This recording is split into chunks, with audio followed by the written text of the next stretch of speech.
Stadium on a cool and clear day in the final regular season game. The 8-7 Seattle Seahawks play the 13-2 Denver Broncos on a spectacular afternoon for football, although they expect snow a little bit later on tonight in the Denver metro area. The Broncos are the champions of the AFC West.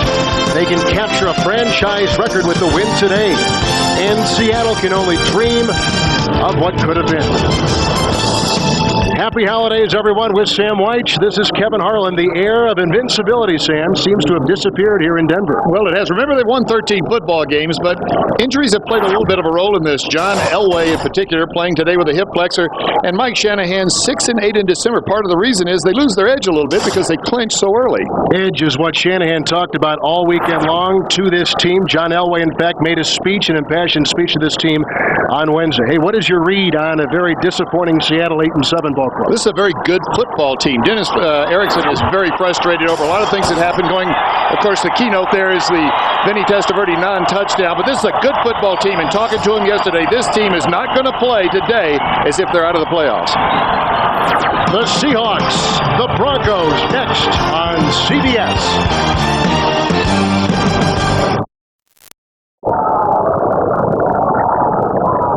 Welcome back to Mile High in Denver. The Seattle Seahawks have won the opening flip of the coin, and they have elected to receive.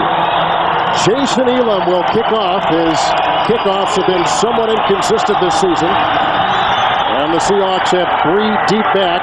Steve Broussard will take it from the goal line for Seattle. A block from Kerry Joseph. Another block upfield, and there he goes. By midfield, deep into Denver territory, knocked out of bounds at the 44, tackled by Torrey James, a return of 56 yards, and Broussard gives great beginning field position for 26-year-old quarterback Jon Kitna. By way of Central Washington and the Barcelona Dragons, Dennis Erickson went and worked him out himself, said this guy just adds a spark, he's got mobility, and he is an exciting young star in the National Football League. First and 10 from the 44. The pitch out to Ricky Waters. From behind, he is pulled down by Keith Traylor and Harold Hasselbeck. No gain on the play. Second down and 10 upcoming. And Seattle's offense coming into today 23rd in the NFL. Walter Jones, the left tackle, with Kendall Gray, Brian Habib, the ex-Bronco, and Howard Ballard. Just saw the run by Waters. Max Strong will be the blocking back. Joey Galloway and Mike Pritchard are the wide receivers. The tight end, Christian Fourier. Second down and 10 inside the 44. Kitna throws outside. Caught by Waters and tumbles ahead after Darian Gordon makes the tackle. In at 2, setting up 3rd and 8. Denver's defense 8th ranked in the NFL. Hasselbeck, Traylor, Trevor Price, Ma'at Tanavasa. Neil Smith won't play, he's injured. Mobley, Glenn Cadrez, and Bill Romanowski, perhaps the best defensive player this year for Denver. In the secondary, Crockett, Atwater, George Coghill takes the place of Braxton, and Darian Gordon is the right corner. 3rd and 8 from the 42. Kitna, great time in the pocket, throws a pass right through the hands of wide receiver Joey Galloway. It's incomplete, and they'll have to punt on their first possession. A rare miss for Galloway. And talking to Mike Shanahan yesterday, they were going to play Joey Galloway and Jon Kitna just the way they opened up. A soft zone. They were going to let them try to beat a 4-man rush by the Denver Broncos and play the pass. Nothing there that time. Jon Kitna really almost had one intercepted with that rifle shot. Finesse punter Jeff Feagles will send this deep. Coghill is back. It'll land inside the 10, bounce at the 5, and is off the fingertips of Fred Thomas on a 42-yard punt. Feagles just about had him stranded at the 1. Jason Kyle was there as well, 57. Fred Thomas, Jason Kyle. This is what happens when your season is seemed to be snake bit. Look at them looking at each other. Who's going to get it? You don't make a fair catch call there. Nobody says, I got it, like you do a pop fly in baseball. It's the first guy there. John Elway ninth Pro Bowl. Didn't have a good ball game last week against the Miami Dolphins. He'll have to play better. Actually, he rated it just a little better than a 26 rating, which is very, very low. But he's played his best football against these Seattle Seahawks, has had 40 touchdown passes. On the 20-yard line, first down and 10. Good block on the far side. Ball is loose. It came out of the hands of Elway. Incomplete pass. Setting up in the pocket, and it may have just slipped right out of the grasp of 37-year-old John Elway. Well, the arm was going forward. That's all that counts. It doesn't matter how far the ball goes, but he tries to pull this one back. Once you cock your arm and you start forward with it, that grip starts to loosen as you start to release the spiral. You see, he starts, realizes there's nothing going to be happening downfield, tries to pull it back, and it doesn't happen.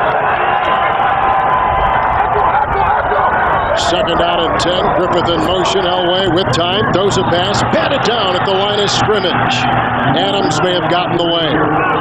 Although Michael Sinclair was there as well. The Broncos on offense, #1 in the NFL. Tony Jones, a Pro Bowler for the first time after 11 NFL seasons. Schlereth, Nalen in the Pro Bowl. Neal and Harry Swain.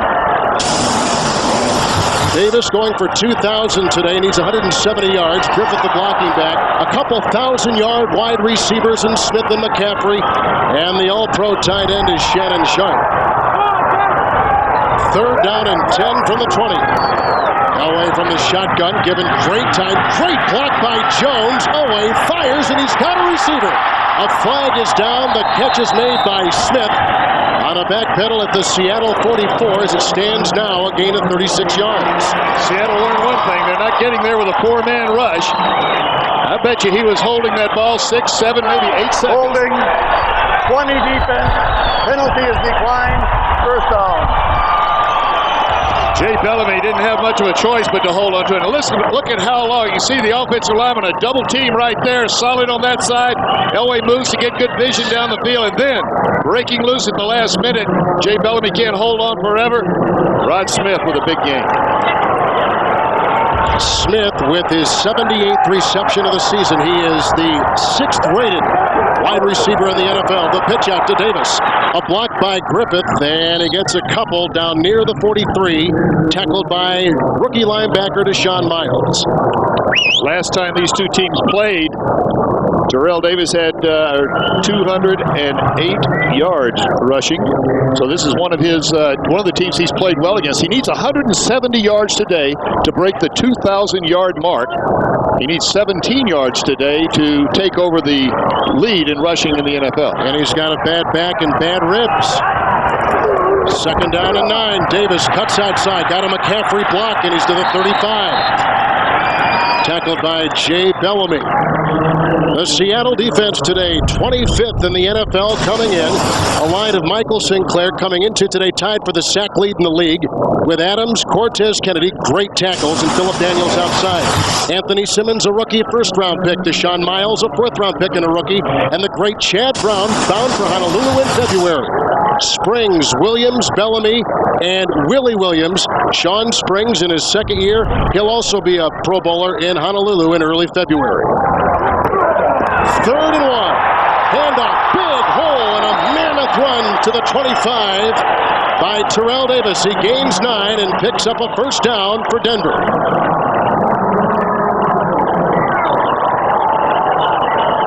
So Davis gains 9 on Denver's first possession today after Seattle punts. And now with 18 yards on the ground. And at the 26-yard line of Seattle, it's Denver 1st and 10 in a scoreless first quarter. And he goes past Jamal Anderson for the league lead in rushing. Terrell Davis wins it in 1998. Fake handoff, play action, good block by Swain, good block by Jones. There goes Elway with time, chased by Sinclair, and down he goes. Sacked at the 37. Michael Sinclair along with Philip Daniels cave in on him. Last week against Miami, John Elway playing with a throw and pull and a little bit of a hip flexor, which is basically the same thing. Had a little trouble going to his right. This time he flushes to the right. Protection is holding up. Coverage, you hear about coverage sacks. Really, coverage sacks are more quarterbacks giving into the sack rather than throw it away. But that time, he didn't see everybody coming from all the angles. He's looking downfield, got that grip on the ball like all great quarterbacks do, so he can throw the ball late. And then, out of nowhere, there's Mike Sinclair. Or Sinclair his 17th sack, a career high, and John Elway will burn a timeout with 2nd and 22 staring at him with about 5 minutes gone here in the first quarter from Mile High. The Broncos have lost 2 consecutive games. They're looking for a win to end the regular year. Kevin Harlan, Sam White back at Mile High Stadium in Denver. The numbers on Terrell Davis. 2nd down and 22 after the sack by Seattle. Back to the Seattle 39. 4 wide receivers deployed by Elway. With time, swings a pass to the near side, caught by Rod Smith. He dances on the side, working on Terry McDaniel.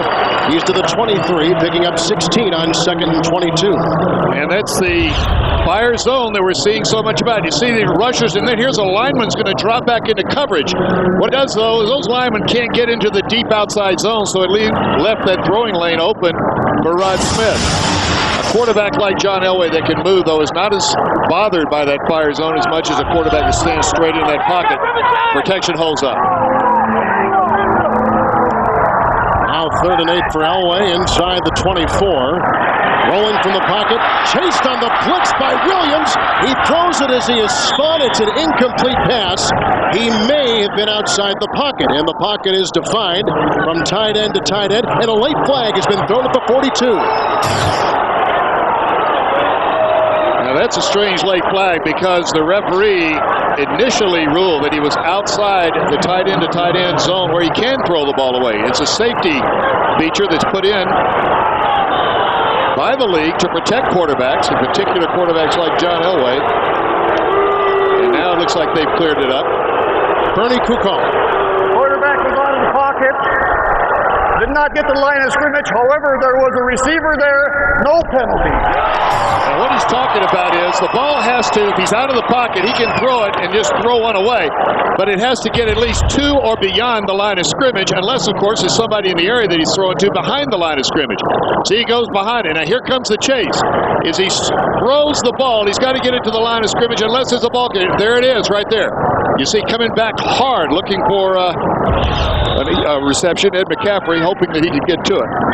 Jason Elam on 4th down will try a 42-yard field goal. Tom Ruin, the punter, will hold. Elam has kicked a 63-yarder this year, and this one is no good. He had missed just 2 all season long coming into today, including last Monday night in Miami. A rare miss by Elam. We're still scoreless in Denver. The NFL on CBS is sponsored by Southwest Airlines, proud sponsor of the NFL and official airline of the Super Bowl. First Union, your guide to the financial world, and by Cadillac and your Cadillac dealers. And yes, the Buffalo Bills did win today after beginning the season 0-3. We'll give you the playoff picture in just a second. Seattle's 2nd possession from the 33. Play action by Kitna. Fires a pass, which is caught by Joey Galloway. The elusive wide receiver out of Ohio State, close to a first down with about 9.5 on that gain. Tackled by middle linebacker Glenn Cadrez. Joey Galloway's just going to come in against the zone defense, and he's going to turn in and find that hole right there. You see the zone inside and outside, but nobody in the throwing lane. When you talk about a zone defense, the guys that take that away are the linebackers. The defensive backs are the last line of defense. The guys that try to get in between the throw are the linebackers, and if a good receiver like Joey Galloway can sense that, he can slide into the open throwing lane. Galloway's 63rd reception on the season.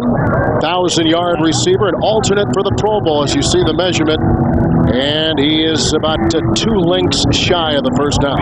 You know, talking to Joey Galloway last night, he said, nobody can cover me man for man, especially bump and run. I'm going to beat them. You're going to see more zone against me where they can get help inside and out. He's right. And we saw that on 70 and 57-yard touchdown passes against the Jets and All-Pro Aaron Glenn a couple weeks ago. And going up against an All-Pro, it wasn't just going up against somebody that he could outrun. And also the throw was perfectly placed by John Kitna. Kitna, remember, is playing really as a starter in his first year. 4-1 as a starter coming into this ball game. Galloway, by the way, is right with Steve Largent in terms of receptions this far into his career. Inches to go on second down, and with ease they get it. Max Strong pile drives his way up for the first down and gains about 5 on the play. The playoff picture in the AFC. Well, it gets a little bit clearer now because of the games that were played earlier today. New England, the number 6 seed, plays Jacksonville, number 3, at Jacksonville. And Buffalo will be at Miami, even though Miami lost today.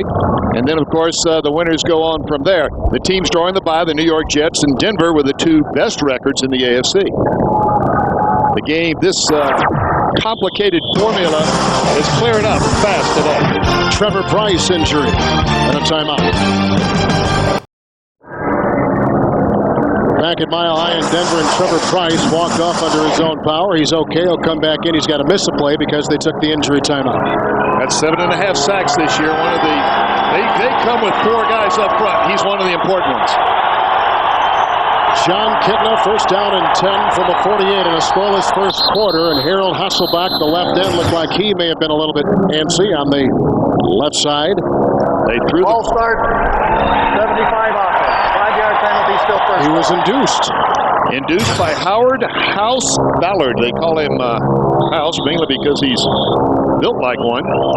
But you can't flinch. Once you go to your 3-point stance, once your hand touches that ground, you can't move or simulate the snap count. And even if you're in a 2-point stance, in other words, you just on your knee, hands on your knees, you can't lean back. That's what happened. Ricky Waters, a running back, will be a wide receiver at the bottom of your screen on 1st and 15. A pass bobbled, incomplete to Galloway. They've gone to him a couple times, and he's dropped both. Talked to John Kitna last night and had him evaluate himself. He said, you know what he's doing right. He's recognizing mismatches. He's got mobility. He throws the short routes beautifully, and of course, he's learning to understand defensive concepts. I can tell you as a former coach, if you don't understand your opponent, you haven't got much of a chance just by memorizing the offense. He probably is the lowest paid starting quarterback in the NFL. We'll talk about these. Second down, 15. Kitna, good block from the center. Gray down the middle he throws, caught by Ricky Waters. He's to the Bronco 46. He picks up 11 yards. As you see other games, St. Louis and San Francisco. New York Jets winning big today over New England. Vinny Testaverde is making a very big statement about being the league MVP. He has been sensational. Well, I tell you, he has played as well, certainly as well as any quarterback in the National Football League. That includes the Randall Cunninghams, the John Elways, and Dan Marino, the Steve Youngs. He has put himself right there in the upper echelon. Yeah, Steve Young is having a career year. 3rd and a long 4. A block by Jones buys the quarterback Kitna time, and his pass is caught by tight end Christian Fourier. A gain of 13 to the 33 of Denver, and a first down.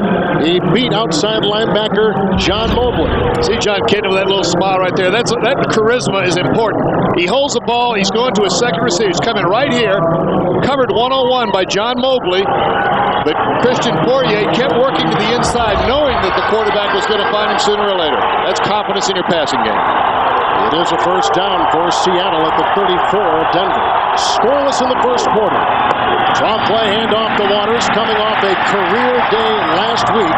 Tackled by Harold Hasselbach. 178 yards on the ground against the Colts. The best day in the great career of Ricky Waters.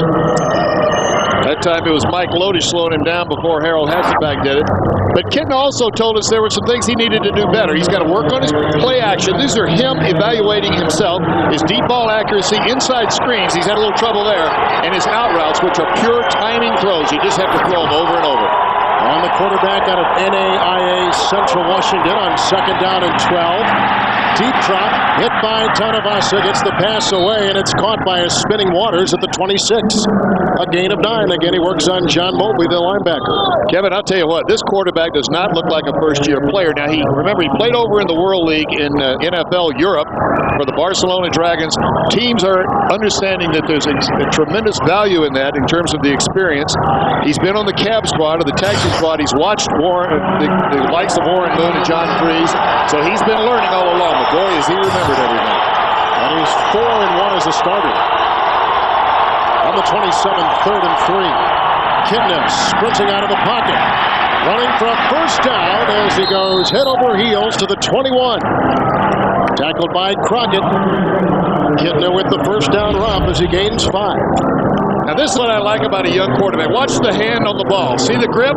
He's got his eyes downfield. The ball, though, is in a grip. Now right at the last, that's Ray Crockett hitting him. Ray Crockett, a very physical corner. John Kitna willing to take him on one-on-one. Crockett weighs 184 pounds. Kitna, though, by not sliding, he gets every inch of that run. And he's homegrown. He's from Tacoma. 1st and 10, 9th play with an empty backfield from the 21. Kitna, quick hitter. It's caught by Pritchard on a dive at the 11. Close to a first down. This is really amazing that a young quarterback can read this quickly. Ray Crockett comes from his right side just out of nowhere. They brought 6 people that time, the 4 defensive linemen, a linebacker, and Ray Crockett, and he threw in the direction of the blitz. Now the blitz is going to come from right here. You'll see him enter the screen. There he comes, and he throws right back in that direction. Well, you know, if you blitz him that side, they can't get anybody left underneath. That's where you get your one-on-one matchup. He's 5 of 6 on this drive. 2nd down and 1. Pritchard on the move from the 11. Hand off to Waters. Up the middle he goes inside the 10 and probably acquires the first down. You know what we're seeing right here, Kevin, is what we heard Michael Sinclair tell us last night, that these guys were going to come out here and play football as if they were in the playoffs. Had the Vinny Testaverde touchdown score counted for them, they would be playing for a 10-game, for their 10th win here today, and a victory depending on the playoff matchups and so forth, going to put them in the playoffs. They've had a tough year, but this football team, believe me, is going to play this one all 4 quarters. Great numbers put up by Kitna. 1st and goal inside the Bronco 10. Hand off to Waters. Lead block by Strong, and Waters is down to the 4. It's a gain of 6 and tackled by hard-hitting Steve Atwater. Steve Atwater been around a long time, playing in his 8th Pro Bowl this year. The motion is supposed to pull somebody out of the middle. It doesn't happen. They still leave 8 in the box. Just finding a hole up through the middle, Ricky Waters, though the last guy that he's going to find is Steve Atwater at 220 pounds, can hit just like a linebacker. Upcoming the 12th play of the Seattle drive. 2nd down, goal at the 4. Hand off to Waters, a block by Strong. Outside he goes. Waters dives. Touchdown.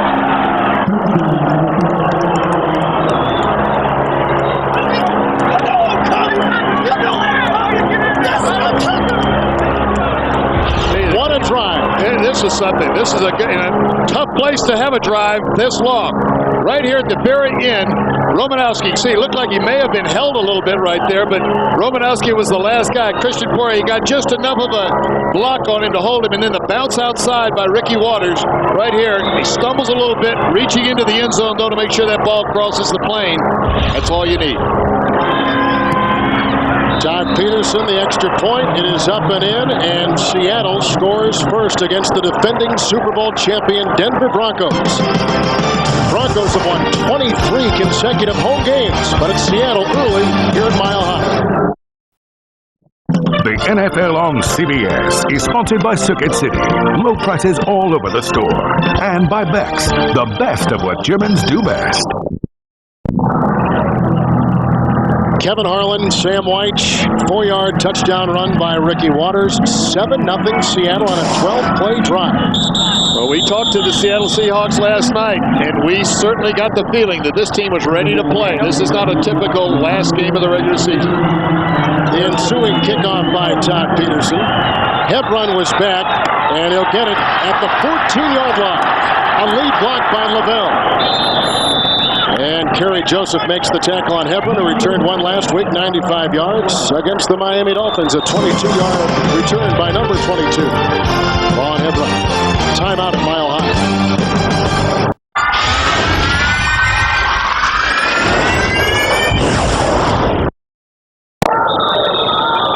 Ricky Waters touchdown run. Here comes the second possession for Denver. They missed a field goal from 42 yards away the first time they had it. From the 35. Terrell Davis needing 152 more for 2,000. Davis. That's a nice block from tight end Dwayne Carswell, and is tackled eventually by Anthony Simmons and a gain of 7. Busy day in the NFL. Right now, let's go to CBS in New York and Jim Nance. Kevin and Sam, Arizona needs to win to get into the playoffs. And Adrian Morrell, they say he crossed the plane. Touchdown Cardinals first quarter. And let's go back to Denver. the ex-Jet Morrell. Having a big year, over 1,000 yards himself. That running game paired with Jake Plummer has put Arizona's offense right up there. Second down 3 from the 42. Davis spins under the grasp of strings and continues to move up to the 50-yard line. He picks up a first down, a gain of 8. Bellamy with the stop. What a run. Oh, boy, is this fun to watch right here. Needs 170 when he came into this ball game. Now less than 150. Spins, fights his way through. The offensive line gets him started, but he makes most of that on himself. Let me tell you, when you enter a game like this, and you know one of your running backs needs X number of yards, the entire offensive line bonds together. They want that running record for them as much as they do for the running back. He's got 33 yards now from the 51st and 10. Davis again. Davis breaking tackles. Davis inside the 30. 21-yard gain. Terrell Davis is playing with a sore ribs and a little bit of a sore back right here. You can see the good solid block. Everybody just stays on their blocks, giving him a chance to get out into the open field. Even wide receivers blocking down the field. That was Rod Smith way down the field that time. You know, a year ago this time, it was Barry Sanders who needed 131 yards against the New York Jets in the last week. He ripped off 184 to break 2,000. And that's what the goal is, of course, here for Terrell Davis and the Denver offense. From the 29, first and 10. Elway had the ball batted, deflected, and incomplete at the 30-yard line. That's the second batted ball by the Seattle defensive line on an Elway throw today. Well, one thing John Elway does, as great a player as he is the ball, when his motion starts, the ball goes down and then up. Now watch his arm motion. Just watch right here. Watch the ball go down and see the arm goes down and then up as opposed to coming straight up. Well, if you can study him long enough and watch when the ball starts to go down, see it go down before it goes up, that's when you time your jump. Every quarterback has some little signal that he sends, and that's John's. Cortez Kennedy got that one. Second down and 10. Hand off to Davis. Cuts outside. Got a block from Jones. So first down. And a flag is down at the 28. And it looked like to me that this is Tony Jones on Phillip Daniels. They're going to bring it back, so we know it's a holding against somebody. Tony Jones, the left tackle, against Phillip Daniels, defensive Holding. end. 77 offense. 10-yard penalty. Still second down. We just saw Arizona score their opening touchdown here. This is what the NFC playoff picture looks like. Arizona or Tampa Bay. Now, if Arizona loses and the New York Giants win, Tampa Bay would go to the playoffs against Dallas. Green Bay, San Francisco. That one's a little bit convoluted. Got to find out what happens later today to see who plays there. But they'll play at Dallas or at Green Bay or at San Francisco, depending on the wins and losses. That's the end of the first quarter with the score. Seattle 7-0 over Denver. You're watching the NFL on CBS. Kevin Harlan, Sam White, Mile High Stadium. It's rare to see a 0 by the Denver Broncos after one quarter. Well, the Broncos are the best in the National Football League. They scored 144 first quarter points. Nobody's done as well. But the Seattle Seahawks have come to play today. We begin the second quarter with the second down and 20 from the Seattle 39. Elway in the shotgun, blitzes on, good block by Jones, buys Elway time, throws a pass, broken tackle by Davis. He fumbles the ball and it's loose and recovered by Seattle. And rookie Deshaun Miles. The first turnover of the game. Seattle's defense stops the Denver roll, and Seattle's got it back. Now he's good. Terrell Davis is going to slip out into the flat right here. He's a secondary receiver. The zone defense stops him. On the run, he loses the ball. Timeout. Sam, the expectation was that Dennis Erickson had to make the playoffs in order to keep his job. They were knocked out last week, so speculation has started to pick up again. Well, one thing's sure, the football team will play for this guy. They've won 3 of their last 4. Only the Jet lost in the last 4 games. So after the Terrell Davis fumble, Kitten on first and 10, winds up, guns a pass, which is caught by Pritchard. He breaks a tackle and curls upfield to the 44-yard line, tackled by Romanowski. It's a gain of 19. You know, the Seattle Dennis Erickson this season, it's a what if.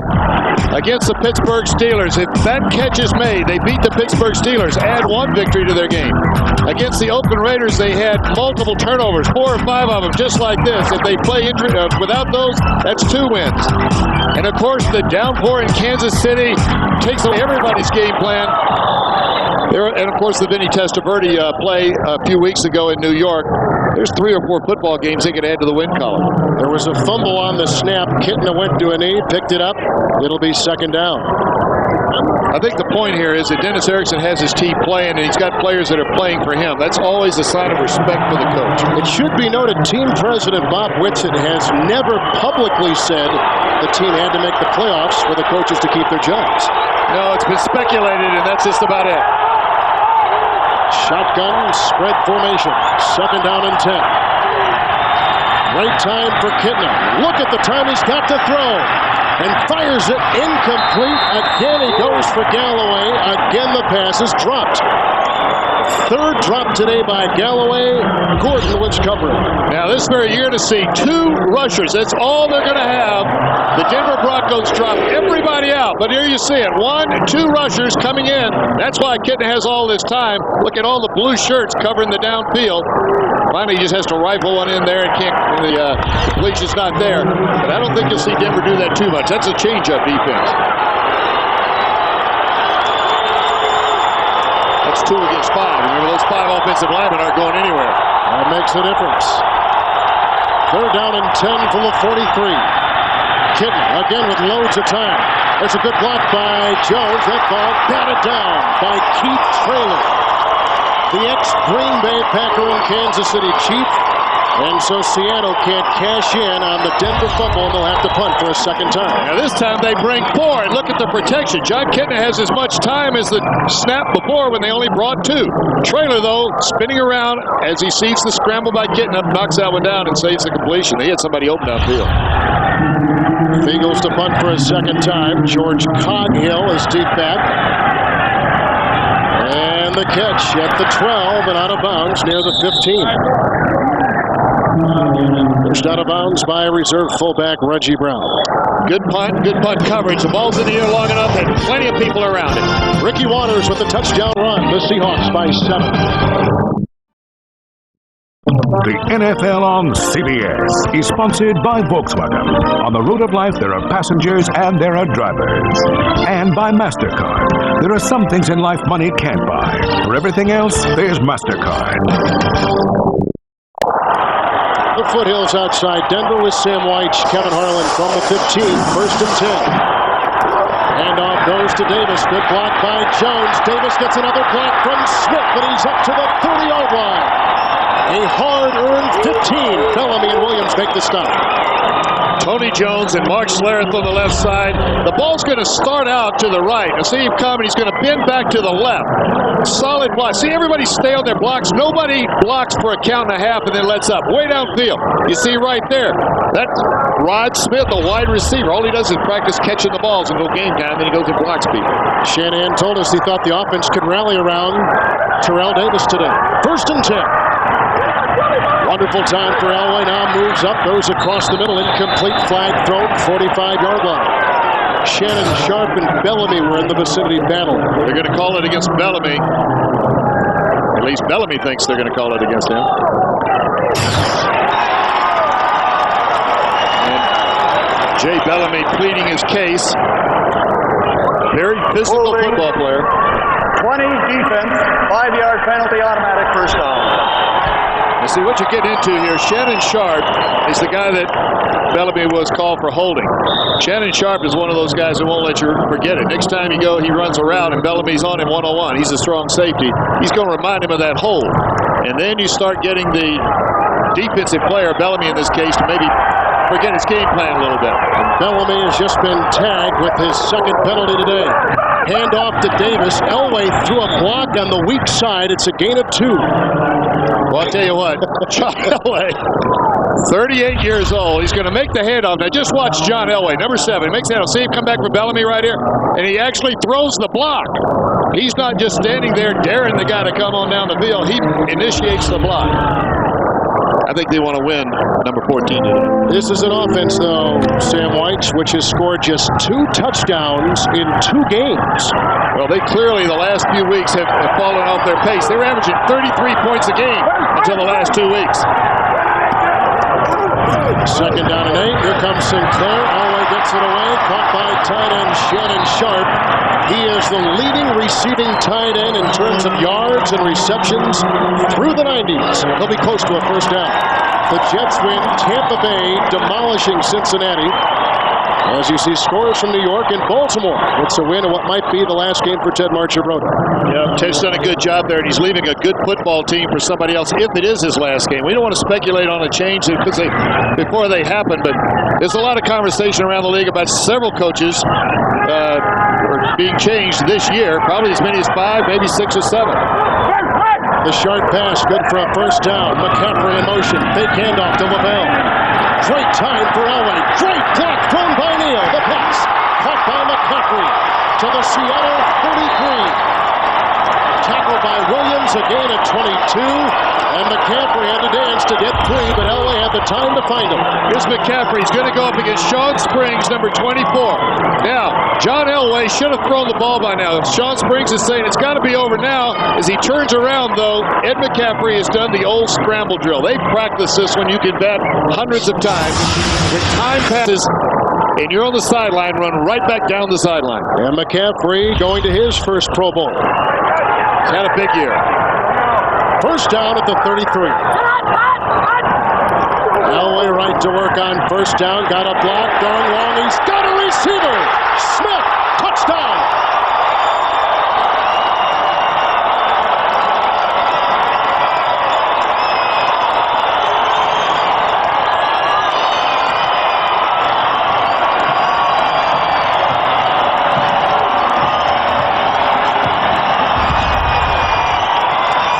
Safety blitz coming from here. That's Jay Bellamy. So he knows he's got man-on-man on the backside.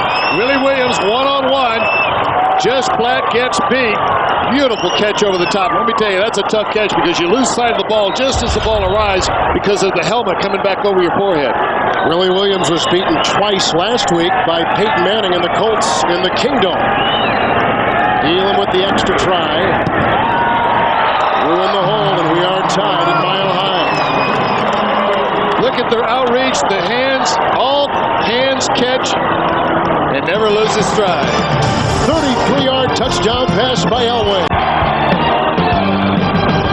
The Great American Race, the Daytona 500, only on CBS Sports. Elway throws his 19th touchdown pass. That's warmed the fans here at Sold Out Mile High for the 229th consecutive game. Ron Smith, a 33-yard touchdown pass. Elway perfect on the drive, 3 of 3. A subsequent kickoff by Elam, retrieved at the goal line by Broussard, who returned to kickoff earlier today for 56 yards, breaking tackles, and he's up to the 33. He's exciting. One of the best in the business, Steve Broussard. Tackle made by linebacker Keith Burns. Coming up in the NASDAQ Amex halftime report, Jim Nance, Marcus Allen, Brent Jones, Mike Lombardi. With the scores and highlights and playoff updates up today, that's all coming up next on the NASDAQ Amex halftime report. Now young John Kitna tied at 7. Now we get a chance to see him respond in a tough place to play. The crowd is going to be loud now. 35, the pitch out goes to Waters, a lead block by Strong. He tries to cut the corner, Ricky Waters does, and he picks up 3. He's over 1,000 yards on the season. He's done it with 3 different teams, an NFL record. John Kitna comes in today, like we said before, is one of the lowest paid starting quarterbacks in the league. Well, he's playing this year for $196,000. The exclusive rights to John Kitna belong to the Seattle Seahawks, which means that next year they only have to pay him $375,000. Obviously, they're not going to do that. They're negotiating. They don't want this guy out on the free agent market anytime soon, especially with the Cleveland Browns coming to town. Good point. Second down and 7. The pitch out to Waters. Shooting through. Ray Crockett with a great tackle. Ray Crockett. Now how about about this? Here's a defensive back that has 11.5 career sacks. He's going to come right up and just seal it right there. His job is contained. He's supposed to make sure that if the ball comes his way, he forces everything back inside or make the tackle. He chose the latter option that time. When the Broncos won the Super Bowl last year, he was a free agent. He was a priority to be signed by this team. It's 3rd and 10, and the noise building at Mile High from the 35. Kitna with time, throws a pass. It's caught by Galloway, but short of a first down by 3 yards. He's to the 41, had to get near the 45, and they got a punt again. The Denver Broncos came with that 2-man rush again. It's just Alfred Williams and Harold Hasselbeck are the only 2 rushers. They drop everybody out, and it works for them 2 for 2. You know, as a quarterback, you're used to seeing X number of players in defending the pass. And when you see all of them back there, 9 out of 11, hard to find somebody open. Fiegels sends up a rocket, which will be fair caught by the backpedaling Coghill at the 11. 48-yard punt. Fiegels again with a nice boot. John Kitna wears number 7 because he grew up admiring John Elway. He's now tied with him. The NFL on CBS is sponsored by Sun America, the retirement specialist, and by Cobell, the official champagne of the Millennium Celebration. We're back in Denver. Kevin Harlan alongside Sam White. Mile High Stadium sold out. We're tied at 7. It's already been a history-making day for the great running back Terrell Davis. Well, he's had a terrific year, and of course today just puts him in the #1 league for this year in rushing, but also puts him in some pretty good company there. Eric Dickerson, Sanders, Simpson, Campbell. Earl Campbell didn't gain the 2,000, but he certainly had a great year then. But Terrell Davis has a real shot at it here because John Elway and company is going to feed him the ball in that offensive line. You can bet on him to get it. 1st and 10 handoff from the 11-yard line. It goes to Terrell Davis. He picks up about 2 yards. Bringing up 2nd down and 8. You know, it's interesting to watch an offensive line before the game. They come out before the game about an hour and a half, 2 hours before, and they call it grazing. They just walk around, they kick the dirt, they look around, they start to put their thoughts together. It's a unit within a unit. They've got to make all those calls, and when they've got something at stake like Terrell Davis's record right here, they play for it. 2nd down, 8 outside it goes. Rod Smith. He fought for the first down. He's got the first down. Working on Willie Williams, a gain of 10. The AFC, the playoff seeds here. Denver, of course, #1. The New York Jets, who are, believe me, they're chasing the Denver Broncos right now, playing their best football of the year. Jacksonville, of course, is having all kinds of trouble with injuries, and Miami, Buffalo, New England will be the wild card seeds. 1st and 10. Davis again. Slithers for a gain of 5.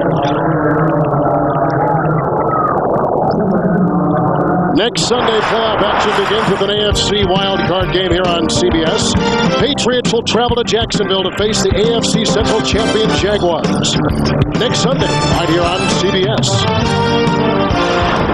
You know, Jacksonville has so many injuries, right? Of course, Mark Brunell being the key one, his buddy Tony Baselli. But New England did not play very well today, so they've got to regroup next week as well. 2nd down and 5. Davis stood up and belted by Miles, and a gain of 4. And you can see the trend right here to feed the ball to Terrell Davis, pound away at the Seattle Seahawks. A good defensive unit right here. Solid football players. I mean, we were talking to Michael Sinclair and Sam Adams last night. Kevin, you and I had a chance to spend some time with them. They said, look, we're not going to come out here and get embarrassed. Our family's watching us play. Nobody wants to go out and get their fannies kicked. We're going to play hard.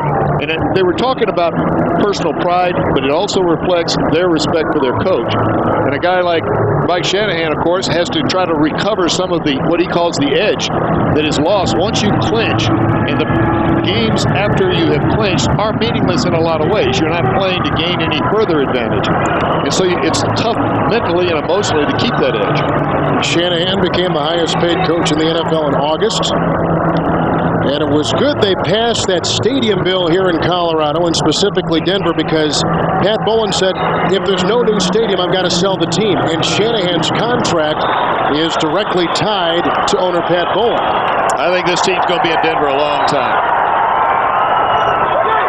It's 3rd and 1. Davis with the block from Griffith. And I think he's shy of the first down. He'll be on the spot. Forward motion. Same play they ran earlier with John Elway being the backside blocker. That time the flow was quick because of the short yardage situation. They're going to have to bring it out and measure it one more time. John Elway earlier this week on Wednesday, they've lost 2 ball games now, won 13 in a row. John Elway being the leader.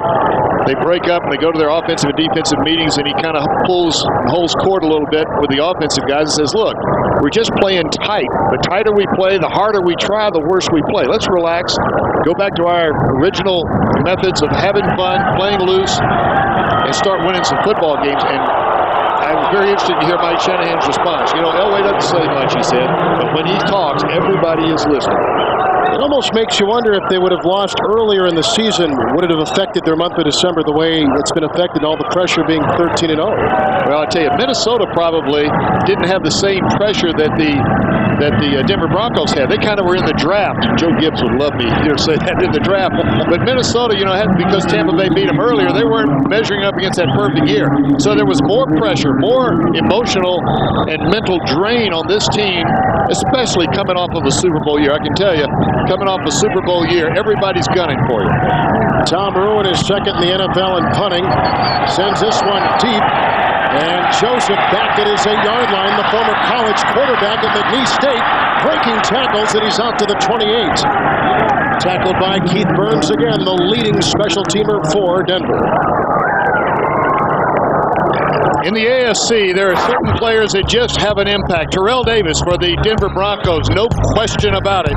He's the leader of this football team on the ground, especially Vinny Testaverde having almost a perfect season. And Fred Taylor, the rookie for the Jacksonville Jaguars. And then Zach Thomas, the defensive star of a no-name defense in Miami. And then Drew Bledsoe.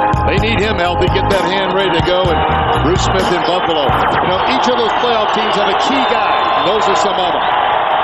Seattle gets it back from the 28, 1st and 10. Waters brought down by middle linebacker Glenn Cadrez. Alan Aldridge used to fill that slot, but he left as a free agent to Detroit, and Cadrez fills the slot, which is an interesting thing about Mike Shanahan. The Broncos have lost just 2 starters. The aforementioned Alan Aldridge to Detroit and guard Brian Habib, who went as a free agent to Seattle.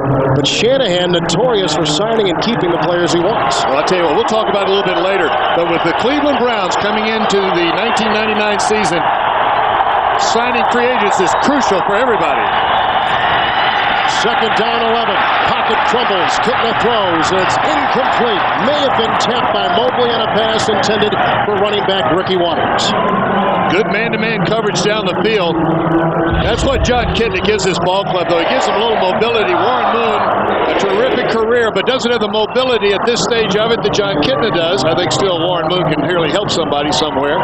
But you can see it move, and that ball was well thrown. Ricky Waters should have caught it.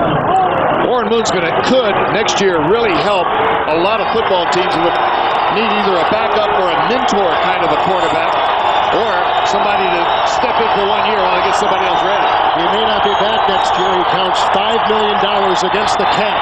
3rd and 11. Kitna chased and brought down by Alfred Williams.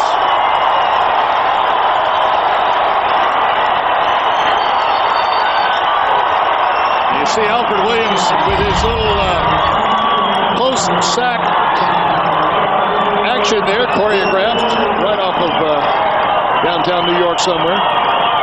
John Kitna can only elude the rush for so long. You know, it used to be when you started doing this, they were penalizing you, but the league is suddenly not a point of emphasis anymore, as we see. So after the defense gets their first sack in 8 quarters for the Broncos, the kick by Fiegels is out of bounds. Now the question is where they'll mark it out at the 42-yard line, which is disappointing to Fields. The NFC has their impact players as well. Randy Moss, what a terrific rookie. Going to be fun watching him over the years. Jamal Anderson of the Atlanta Falcons, I think maybe the most valuable player in the league. And Troy Aikman, the Dallas Cowboys, they need his leadership right now. Garrison Hurst of the San Francisco 49ers has really come on the scene, and of course, a favorite of everybody, whether you're a Packer fan or not, Reggie White and Jake Plummer. Boy, is he going to be fun as well. And Rich First and 10. Deep drop back by Elway. Got a good block by Swain. Now he's brought down. Philip Daniels with his second sack today. The Seahawks came in as the number 2 defense in the league in sacks. They've now got 53. Now, this is another one of those plenty of protection throws. Nothing happening downfield. Elway just runs out of time trying to buy some more time. Philip Daniels in pursuit. Now, this is a football team that is still playing hard. When you see a defensive line pursuing an elusive quarterback like Elway as long as they are, Philip Daniels, one of the stalwarts on that team. It's a credit to this Seattle team. 4 wide receivers, second down 19 for Elway. Guns a pass which is caught by tight end Shannon Sharp. And a great catch it is, his 60th of the year. He beat Willie Williams. It's a gain of 16 yards. John Elway playing with a hip flexor now. He's got a little bit of problem when you stride into the ball, and you need that stride to throw one like this. Online, look at that. That's a matter of, you talk about a game of inches, that's a game of inches, and also the range and the reach that Shannon Sharp has helps that, but John Elway can still put the ball inside of a dime. It's 3rd and 5 from the 47.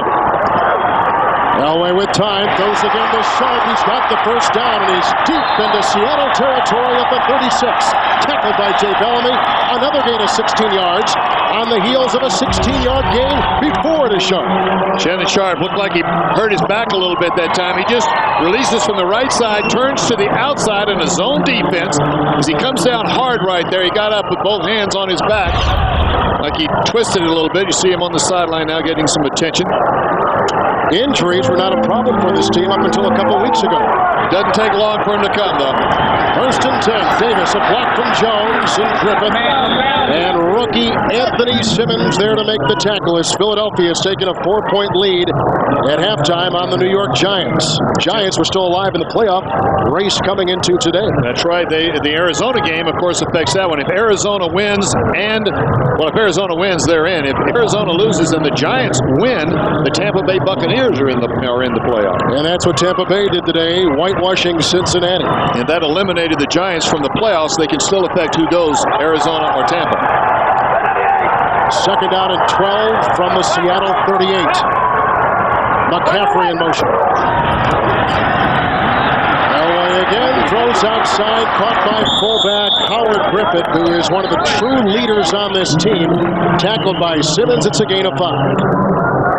Good solid bull rush up the middle, but couldn't get there in time. We've reached the 2-minute warning.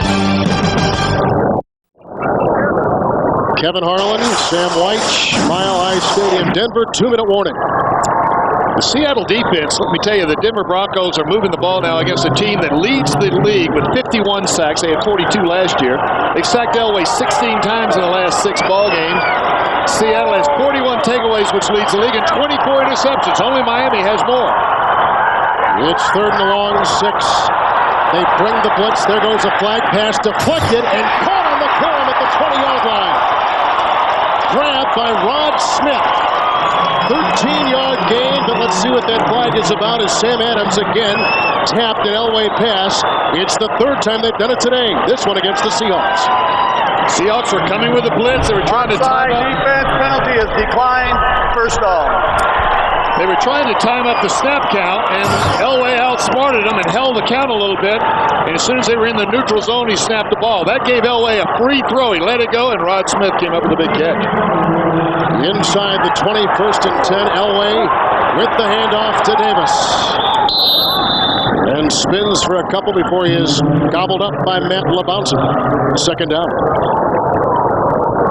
Terrell Davis going to keep getting the ball. Elway's going to use a little play action as he has. A little bit of out of pocket where they call it a naked or a bootleg. Naked me.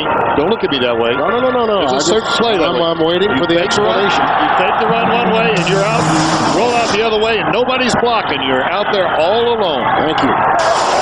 Elway has hit 9 consecutive passes. Second down and 8. He's going to his second receiver in the end zone for Smith. Incomplete. Covered by Joseph and Fred Thomas. Just terrific inside battling going on. You see the defensive line, all kinds of stunts. The offensive line of the Denver Broncos doing a great job of switching off, giving Elway time to find a late Rod Smith. He goes up with one hand. Boy, I used to tell the guys, if you can get one hand on it, you take the other one up there. There are very rare occasions that you gain anything with just one arm reaching out. Elway will burn his second timeout, one remaining with 1:06 to play here in the first half. Ricky Watters began the game with the touchdown run of 4 yards, then a 33-yard touchdown pass by John Elway to Rod Smith. And coming up in the NASDAQ Amex halftime report, join Jim Nance, Marcus Allen, Brett Jones, and Mike Lombardi with scores, highlights, and the playoff update. All coming up in the NASDAQ Amex halftime report. Green Bay won today in the NFC. We'll talk about the NFC in a second. But if San Francisco wins, the Packers go to San Francisco. If San Francisco loses against the Rams, then they go to Green Bay. Okay, can you say that again just real fast for me so I can just... It'll be on the air as we finish this ball game, but it clears all up. By the way, San Francisco leading the Rams 10-7. The Jets, Buffalo, and Atlanta, all winners today. Third and a long 8 on the Seattle 18. Elway looks at his 4 wide receivers to the end zone. He's got a receiver. Shannon Sharp, touchdown.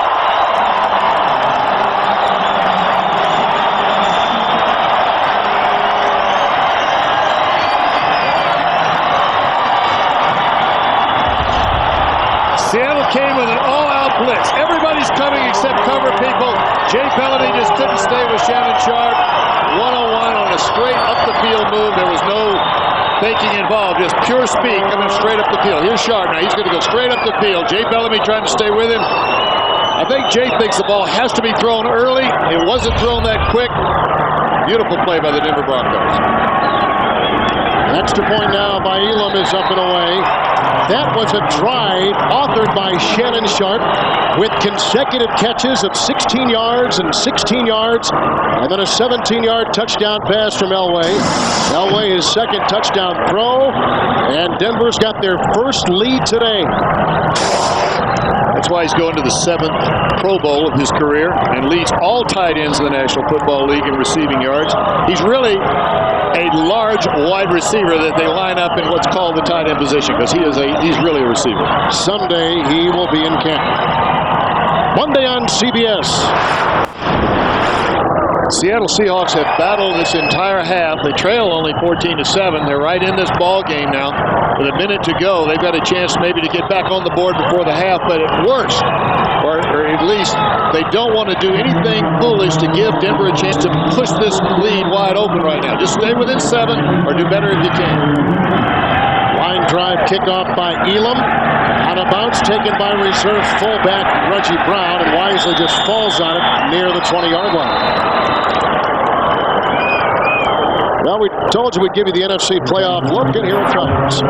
Minnesota, these are seeds, really, for playoff seeds. Minnesota #1, of course, with 14-1 record. Atlanta with a terrific year.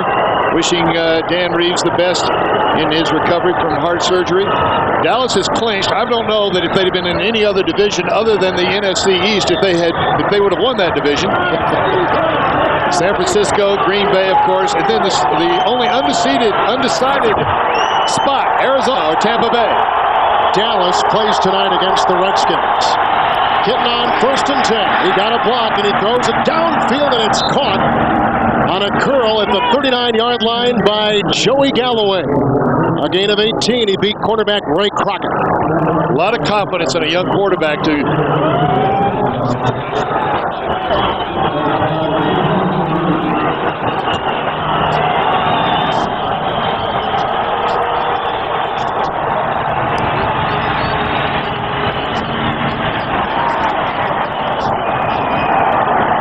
Trevor Price may have touched that pass by John Kitna. We've seen Elway And 3 of his passes batted down at the line of scrimmage today already. That's the first for Kitna. You see him talking to the referee right there. What he's saying is, I was looking for you on that long pass 2 plays ago. When I throw a ball down the field, I want to be able to turn right to you and call timeout immediately. And I turned around and you weren't there. Well, of course, he's saying it's not my job to be standing right next to you. I've got to follow the ball too. What presence of mind for a kid starting his 6th game. That's exactly what you're supposed to do. Call it quick to the nearest official. 2nd down and 10. Kitna again with time.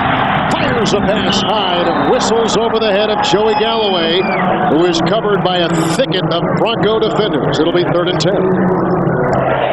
John Kitna has a very, very strong arm, as we have seen here.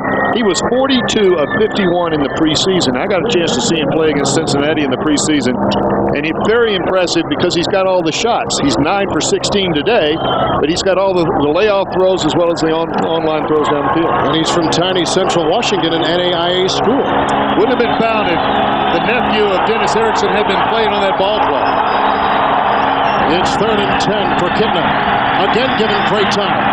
Winds up, throws. It's deflected and intercepted.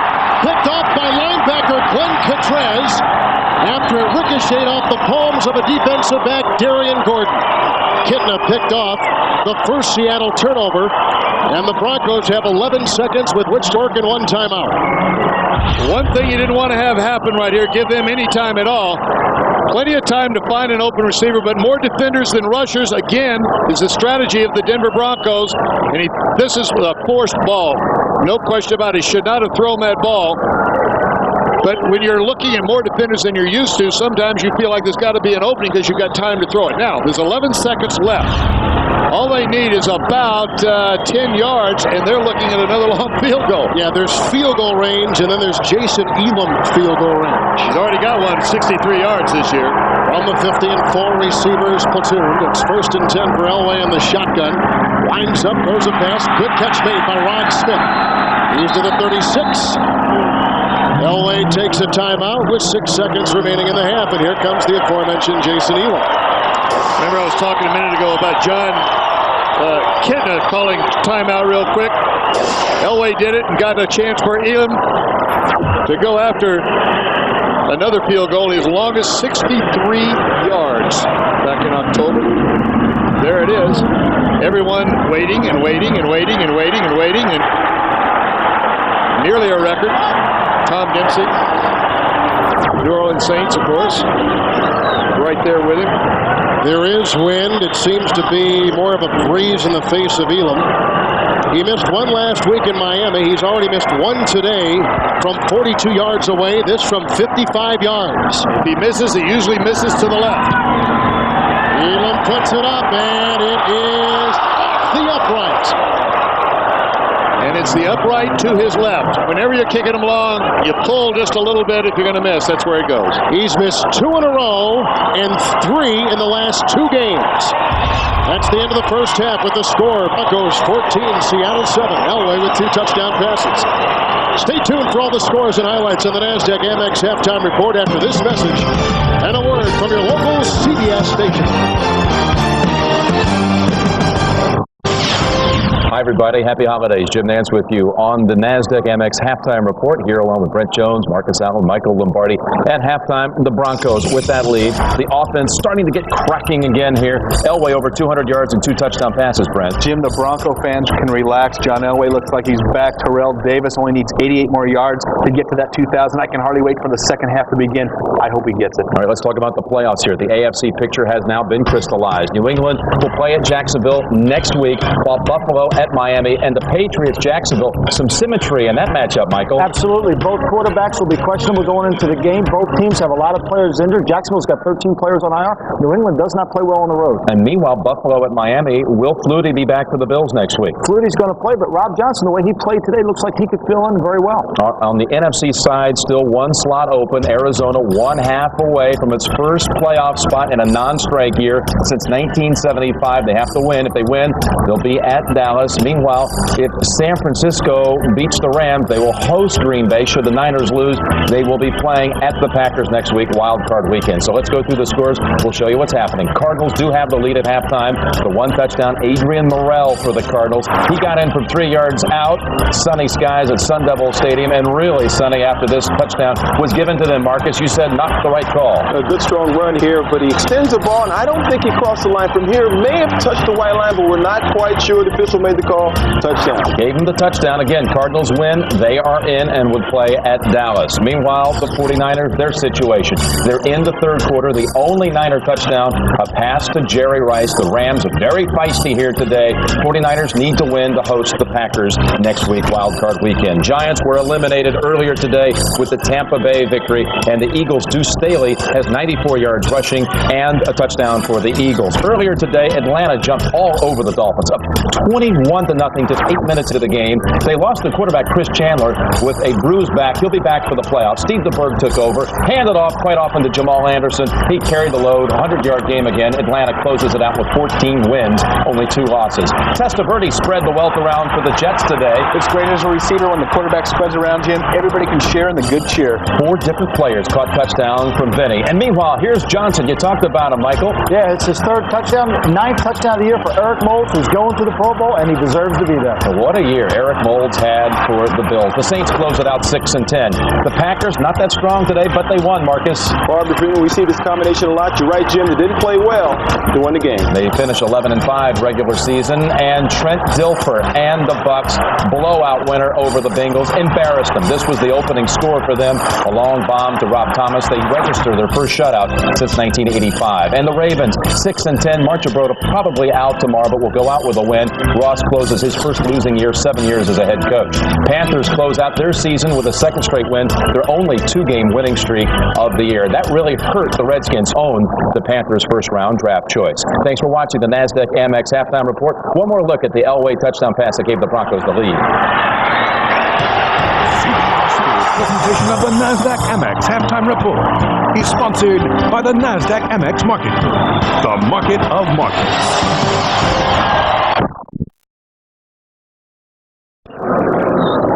John Elway has thrown 2 touchdown passes. The Broncos lead Seattle 14-7. With Sam Weich, this is Kevin Harlan. John Elway has been on fire. He's hit 11 of his last 12 receivers. Well, you know, he had the big day against Kansas City in Week 14. Last week had a rating of 26 point something, very, very low, and he rebounded today when he had to. Let's look at the stats here in the first half. Everything, of course, looking in the direction, especially in total yards right there, 280 to 106. The time of possession pretty much even. The Denver Broncos now will be feeding that ball to Terrell Davis, trying to pound away. John Kitna will have his biggest test of the year, and really the biggest test of the year for the Seattle Seahawks, because it's the second half of the last game of the regular season, and they know it's the last game of their season, to see exactly how much fight they have left in them. So far today, they have played a beautiful ball game, Kevin. By the way, Terrell Davis in his quest for 2,000 yards, 82 yards. He needs 88 more. And the second half is underway with Peterson's boot.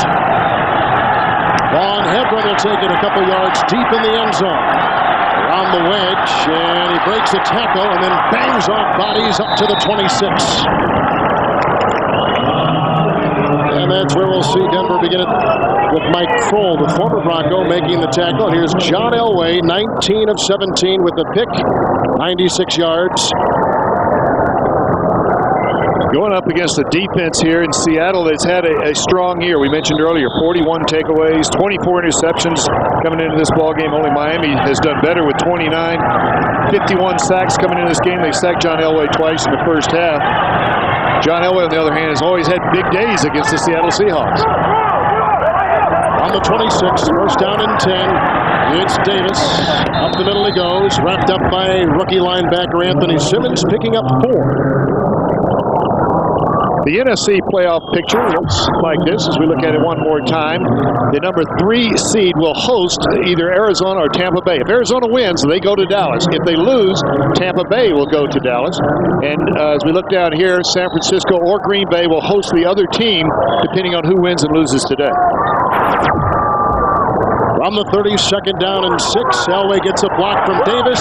Here's a pass across the middle, caught by McCaffrey, who's having a career year. He'll be close to a first down. McCaffrey, worried about his speed in the offseason, hired a track coach to make him faster. And he gained, in doing so, he gained over 1,000 yards, as did Rod Smith, his counterpart on the other side. But McCaffrey, you know, a Stanford guy throwing to a Stanford guy. You know there's something going on there. But he's one of those guys that not only gets open because he's got speed and good hands, he's got good sense of defense too. He finds the open holes in the zones. Sinclair and Deshaun Miles wrap up Davis after a gain of 3. It'll be second down and 7.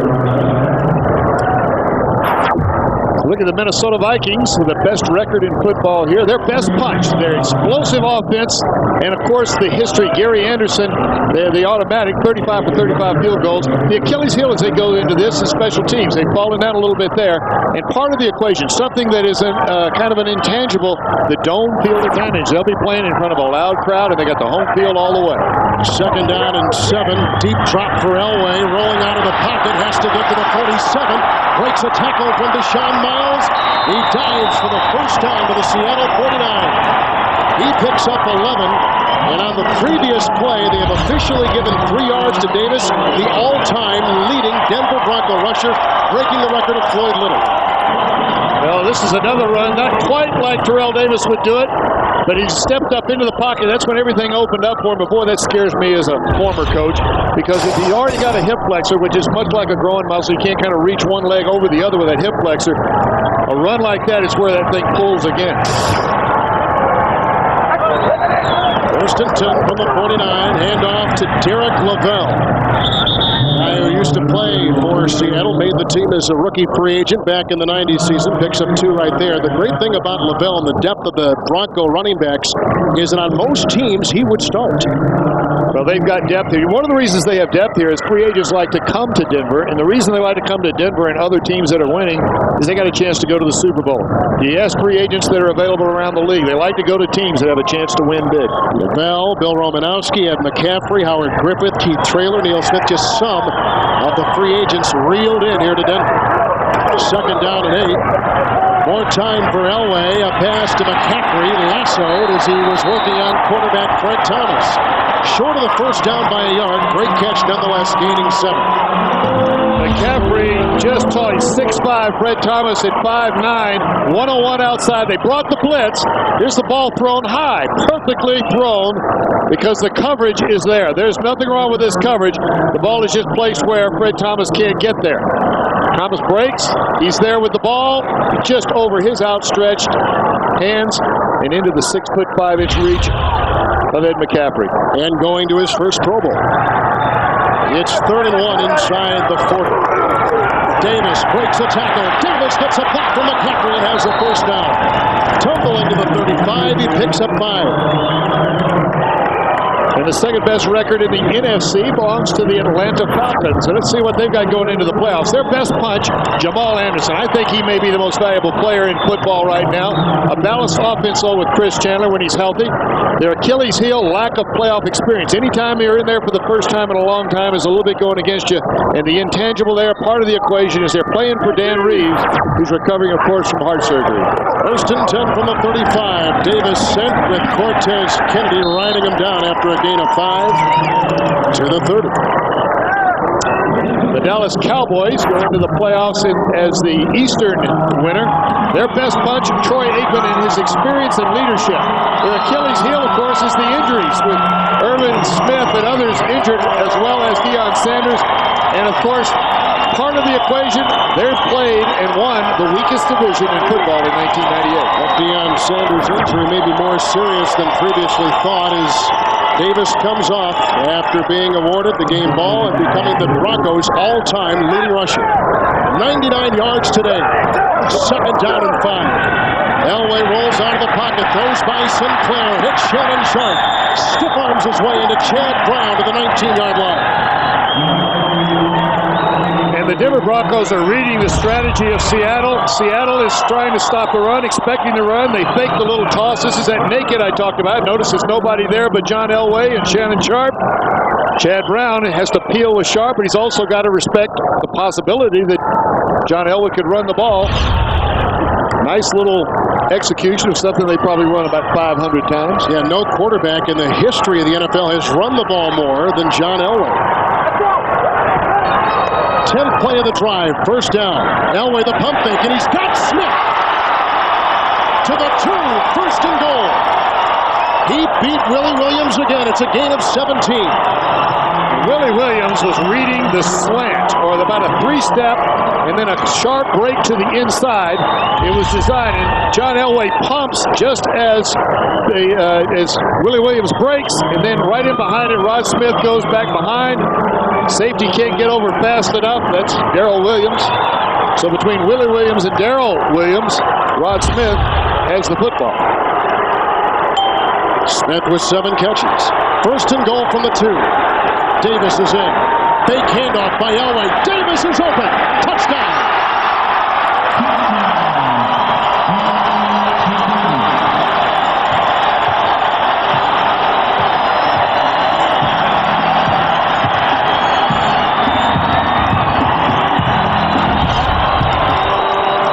Took and fake. Shannon Sharp deep in the corner. You see Sharp here, and here in the flat is Terrell Davis. Coverage is there, it's just soft. You can't have soft coverage on the goal line. You can't give him anything.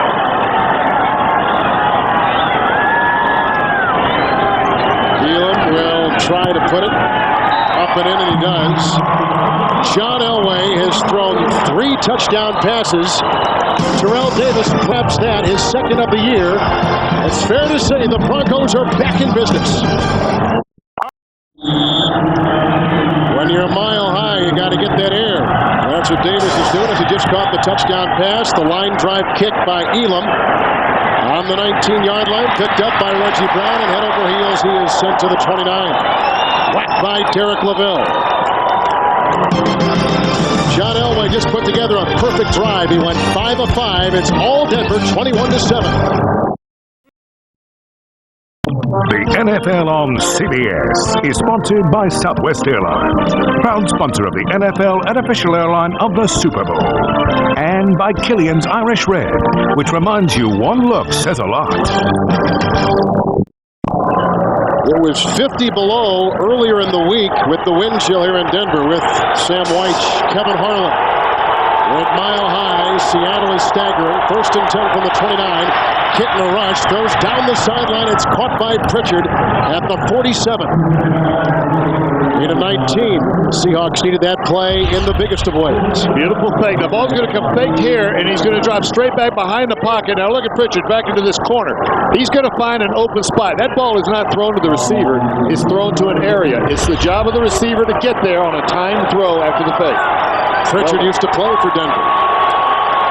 Willen Center there too, I imagine. Empty backfield. 5 wide receivers for Kittler with the first down. Short drop, quick throw. Intercepted and dropped by Mobley after it went right through the hands of Pritchard. Right now, let's take a look at the CBS Sportsline question of the week. Who would you pick as the top coach in the NFL this year? Dennis Green, Bill Parcells, Dan Reeves, or Mike Shanahan? Log on to vote at cbs.sportsline.com or on America Online at keyword CBS Sportsline. I think I may have given away my choice there. I think Dan Reeves deserves it. I think he had the least going for him into this season and has done such a terrific job. I'll second that. Second down and 10. Good block by Waters. Outside it goes to fullback Max Strong, who makes just his 8th catch of the season, knocked out of bounds by tackle Harold Hasselbeck. And close to a first down. And now you're seeing John Kitna getting a lot of work coming from behind. Still plenty of time to get back into this ball game. They're taking their intermediate passes, making sure that they mix the run and the throw. How many teams would love a young quarterback like John Kitna? Oh, they're going to keep track of this guy right now. You know, next year the Cleveland Browns come in. The cap next year looks like it's going to be about $58.5 million. Cleveland, of course, we'll talk about it in a minute, is going to have most of the money because they've got no carryover cap. 3rd and 1, Waters. Knocked down by Mobley, dives close to the 43, which was the first down. Now, Cleveland's going to have a lot of dough. Well, then they'll have what's called the expansion draft. They'll take 30 to 50 players from other teams around the league. They have to spend $20 million So $20 million from $58.5 leaves $38.5 million that they have for free agency. But the lesson that everybody learned when Jacksonville and Carolina came into the league a few years ago is that more teams are signing their important free agents now, so there aren't as many of those free agents floating around as there were the first year round. They just learned from it. Jacksonville went out and saved a little bit and signed players in year 2 and 3. Carolina, of course, went out and spent most of their money in year 1, and they didn't last as long. Their free agents, of course, got old and didn't work out as well. But the key lesson learned here is that everybody else, as we look at this 4th down situation, everybody else around the league is signing their key free agents. So even though there's only one expansion team, there aren't as many free agents available. I think people and coaches now like the fact they want to keep the guys they know about as opposed to taking a chance on a guy they've never had before. Absolutely. Not only do they know their football ability, they know what they're made of in that locker room and off the field. 4th down. And the length of the football. Handoff. Waters, he's got the first down, slicing his way to the 40-yard line. Tackled by Glenn Cadrez. A big first down and a nice gamble by Dennis Erickson. Well, it was a gamble he had to take. Dennis Erickson knew that they needed to get back into the ball game right now with 6.5 left. This football team has fought for him. Last week came from behind against the Colts in Indianapolis on the road. Nobody's thinking about anything except how to beat the Denver Broncos. That's a credit to the whole organization in Seattle. 5 receivers, empty backfield for Kittner from the 40. Looks one way, got the block from Ballard, then throws a pass, which is brought into the 34 by Waters. Tackled by Mobley. And a nice quick look off to his secondary receiver by the young quarterback, John Kittner. Monday on CBS, Crosby kicks off tonight's #1 new comedy, Becker, starring Ted Danson. It's all tomorrow on CBS. 2nd down, long 3, and they blow that one dead before it has a chance to go. Someone in the interior line moves. Ball start, 66 offense. 5-yard penalty, still 2nd down. That's Pete Kendall, the left guard, who calls all the protections and the plays up the line of scrimmage. You know, when you break the huddle, you go to the line of scrimmage, the quarterback will have called a run or a pass, and then the offensive line, once they see the defensive front, they'll make their individual calls. Pete Kendall starts that out. It's only the 4th penalty the entire game. Denver played against Miami last week. They didn't commit a single penalty. The Dolphins are right. 2nd down and 8. Pocket troubles. Kittner gets away, and now he's brought down. He is sacked by Trevor Price. That's the 2nd he's had today. Coming straight up the middle of the field. Nobody really touches Trevor Price. Comes back around. Never gives up. One of the trademarks of this Denver Bronco defense, and really you see it on both sides of the ball, their offense as well, is that they play until after they hear the whistle. They don't start and anticipate the end of the play. They play until they hear the whistle. It's 3rd and 13 from the shotgun. Kittner. He's got the tight end for you, but he's going to go deep, and it's off the fingertips of linebacker Bill Romanowski. On a pass intended deep downfield for Brian Blades, and his tight end Fourier was wide open in the middle. Romanowski's reading the quarterback's eyes right here. See, he never takes his eyes off the quarterback and then tries to time the jump to knock that one down. Kittner forced that ball in there on a 3rd down and very long, and as a result, Seattle has to punt. They got 4th down about 14. Here's the finesse punter, Jeff Fiegels, formerly of Philadelphia and Arizona. Pooches this inside the 15 and out of bounds, close to the 15-yard line. Didn't look pretty, but boy, is that an effective punt. It's toward the sideline. The ball's not in the air very long. Elway with 3 touchdown passes. It's all Denver. CBS Sports. Well, it would appear the defending Super Bowl champion Broncos are going to rally around the 2,000-yard attempt by Terrell Davis. He's got 99 coming into this drive. Ironically enough, he's been held to less than 100 yards in 3 of the last 4 games. And we were told directly by Michael Sinclair and Sam Adams last night that they didn't want their name associated with them breaking that record. So we got a real matchup going here. From the 12, and movement, they stop that point. But you can bet Denver's job now is going to be to feed him the ball, and Seattle knows that as well. 74 offense. 5-yard penalty, still 1st down. 2nd Bronco penalty today. Harry Swain just trying to get off the ball. Probably a quick count. And when you get a quick count, sometimes even a silent count. Silent count means that the quarterback, once he gets under center, just kind of nudges the center and the ball comes up and everyone reacts to the ball. Tries to anticipate that snap count. That's when you get those kind of penalties. It's 1st and 15. Elway hands off to Davis. Good cut inside, and then he trips. Oh, Dano Williams just kind of made the obligatory tap.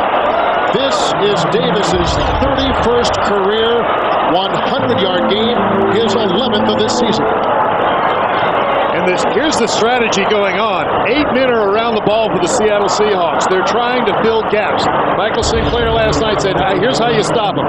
Everybody fills a gap, but what Terrell Davis does is he makes you leave your gap with his moves. He baits you into the gap and then peels back or breaks to the outside. With that run, Davis has just passed Earl Campbell for the 4th best year ever by a running back. He breaks a tackle at Sinclair. He breaks a tackle at Willie Williams. And he runs up to the 26 and gains 6. And boy, you can sense the crowd knows what's going on right now, that they're looking at what may be another 2,000-yard year by a running back. We're watching history.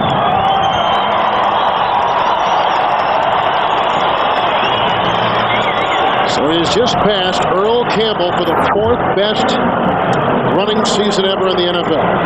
Dickerson, Sanders, and O.J. Simpson with 2,000. And Terrell Davis, as you mentioned, just moves into the next. And of course, the next place he goes is past O.J. He's been taken out. Lavelle's been put in. Elway on 1st and 10. Throws outside. Nice move. A nifty move by the elusive Derek Lavelle to the 43. A gain of 17. Kevin, for the first time today, after the catch, it looked like the Seattle Seahawks didn't have the same pursuit they've had all day long. Let's see if we can see it from the end zone here. The ball is caught off the left side. Just missed it. Anthony Simmons, a rookie. Now watch everyone. You see people back here? All of this, not quite the same hustle and pursuit we saw earlier in the game. Which tells you what? That they know they're playing in the last half of the season. Last half of the last game of the season. From the 43, 1st and 10. Blocked by Lavelle and a pass caught at midfield by wide receiver Willie Green. Gain of 7. Let's look at the NFC profiles again. The San Francisco 49ers in the playoffs, as usual. Their best punch, Steve Young. Got to keep him healthy. Still one of the best ever. Best running game in the NFC to go with it.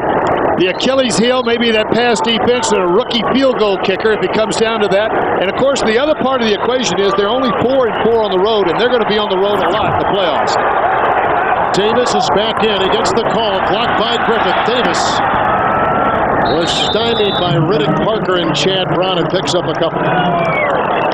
Give him a yard and a half. What Mike Shanahan is doing here, he wants to get the ball to Terrell Davis, but he doesn't want to put him in a position where he's fatigued and maybe susceptible to an injury. So he's going to spell him a little bit, let him come out as he did a moment ago, get him back in the game, hand it to him a couple of times, and keep him rested as he runs. He's got 122 yards, and he needs 43 to get to 2,000. Make it 48. Hand off to Davis. Brought down by rookie linebacker Deshaun Miles. And more you see the Seattle Seahawks creeping up around the line of scrimmage, again trying to do what they said they were going to do last night. That is, everybody in a gap. The problem with that, if you get everybody right at the line of scrimmage in a gap, if he splits that gap, he's got the big run down the field. Did you notice just a minute ago we had a close-up of Terrell Davis and he gave him one of those big exhales like, woo, boy, this is fun, but I'm getting a little tired. That mouthpiece doesn't leave you a lot of room to breathe either. 2nd down and 7. Elway throws. He's got Smith. It's incomplete as it ricochets off his palms. Sean Springs was covering. Near the end of the 3rd quarter here. Let's go back to our CBS studios in New York with an update. Here's Jim Nance. Hey, Kevin, how about this stat? On the year, San Diego's quarterbacks Wheelahan and Leaf, 9 touchdown passes, 33 interceptions. Wheelahan today has been picked 3 times, all 3 by Kwame Lassiter, and the Cardinals maintain a 7-point lead with 7 minutes to go, 3rd quarter. Let's go back to Denver. Jim, that's nothing. We saw them a couple weeks ago against the Seattle defense, and they were picked off 7 times. Hey, don't you yell at Jim Nance. It's 3rd down and 7. Elway fires a pass, and it's caught for a first down. Great catch made by Rod Smith. He's had a super day. He picks up 8, and they move the chains. You can see everybody up around the line of scrimmage. A perfect lane out here to throw into. Nobody underneath. That's because they're all up trying to stop the run. The Denver Broncos have figured that one out pretty quick. They're going to try to make them honest again on the other side of the ball, and then they'll go back to the run. 8 catches today for Smith, tying a career high. He now has 85 catches on the season. 1st and 10 from the 35. Davis, a block from Griffith, and there he goes! And again, he's brought down from behind. Chad Brown got him around the shoestrings. You can close your eyes and just listen to the crowd to see what's going on. He was 1 step away that time. Chad Brown saved it. He's zeroing in on 2,000. Elway has thrown 3 touchdown passes. That's the end of the 3rd quarter. Broncos 21, Seahawks 7. We'll return to Mile High Stadium after this message and a word from your local CBS station. Mike Shanahan is 29-2 as a head coach at home since he's been here. We begin the 4th quarter, 2nd down and 2. Handoff to Davis. And he may have submarined for the first down. He's very close. Michael Sinclair to Sean Miles make the tackle. He now needs 35 yards for 2,000. And you know that Mike Shanahan wants to get this to him as quickly as he can and get it over with, because every time he hands him the ball, he exposes him to the chance of an injury. Same with Elway or Sharp or McCaffrey, any of these guys.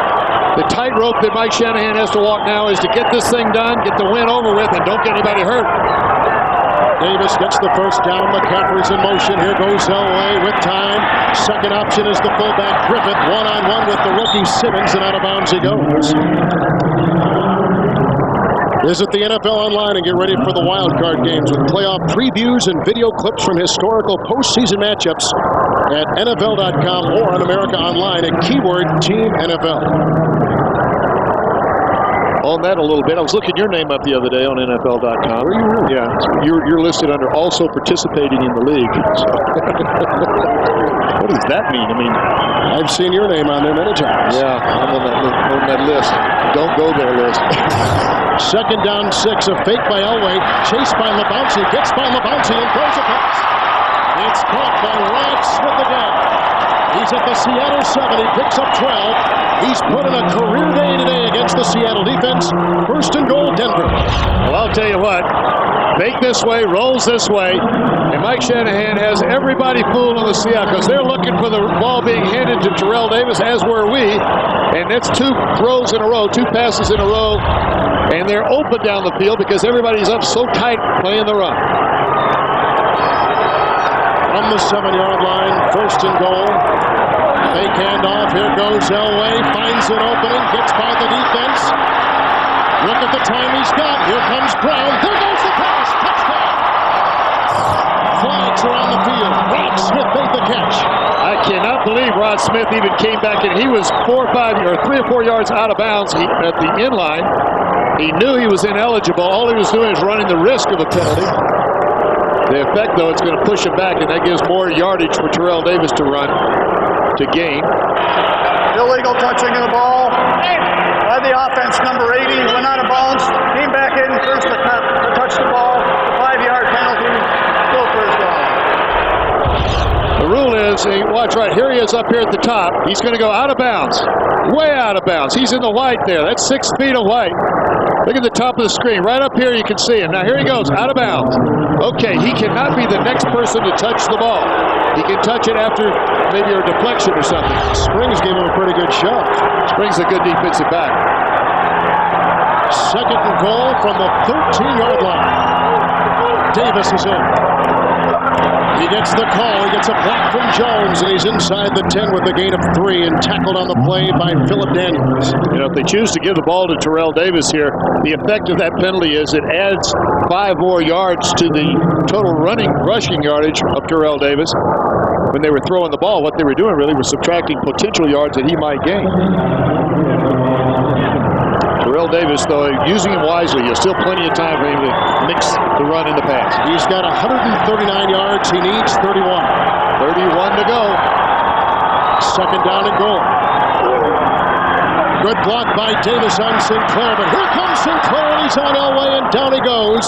The pass is away. It's incomplete. And you see the Seattle Seahawks now getting that second win. They don't want any part of this record. They told us last night.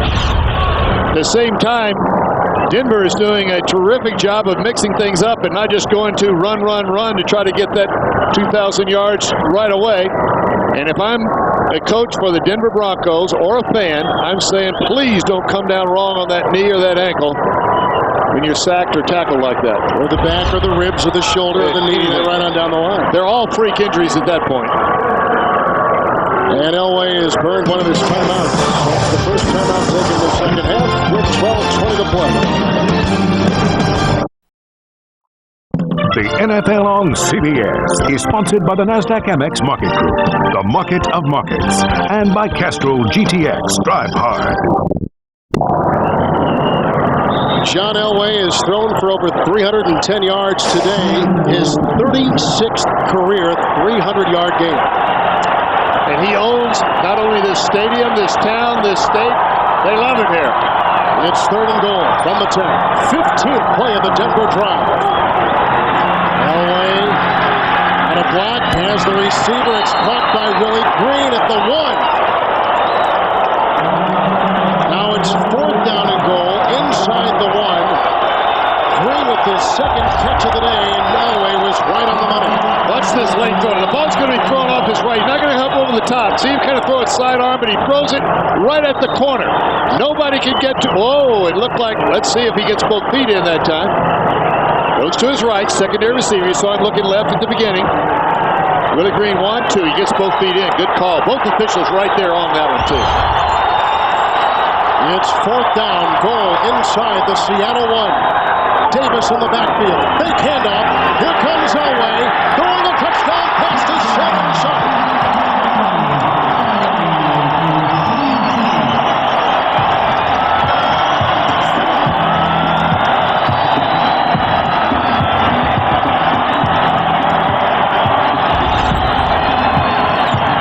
Sell it that way, and here comes Elway out the other side. Now he's just going to make somebody commit. Michael Sinclair trying to cover. Not going to happen. Shannon Sharp in the corner. And here in Denver, you not only kiss pretty girls, but you can kiss a horse. You can kiss the horse. You and Shannon Sharp. Elam with the extra point. Shannon Sharp has just passed Kellen Winslow for third place all-time in receiving yards by a tight end. His second touchdown catch of the day right there. The Broncos are looking at the clouds. Only three quarterbacks in the history of the NFL have thrown 300 touchdown passes. Fran Tarkenton, Dan Marino, and now John Elway. Kickoff by Elam. Kerry Joseph from the 5. He's going to throw the other way, where it's caught and run upfield by Robert Wilson, a reserve wide receiver. And he's out of bounds at about the 30. John Elway and the defending champion Broncos lead at 28-7.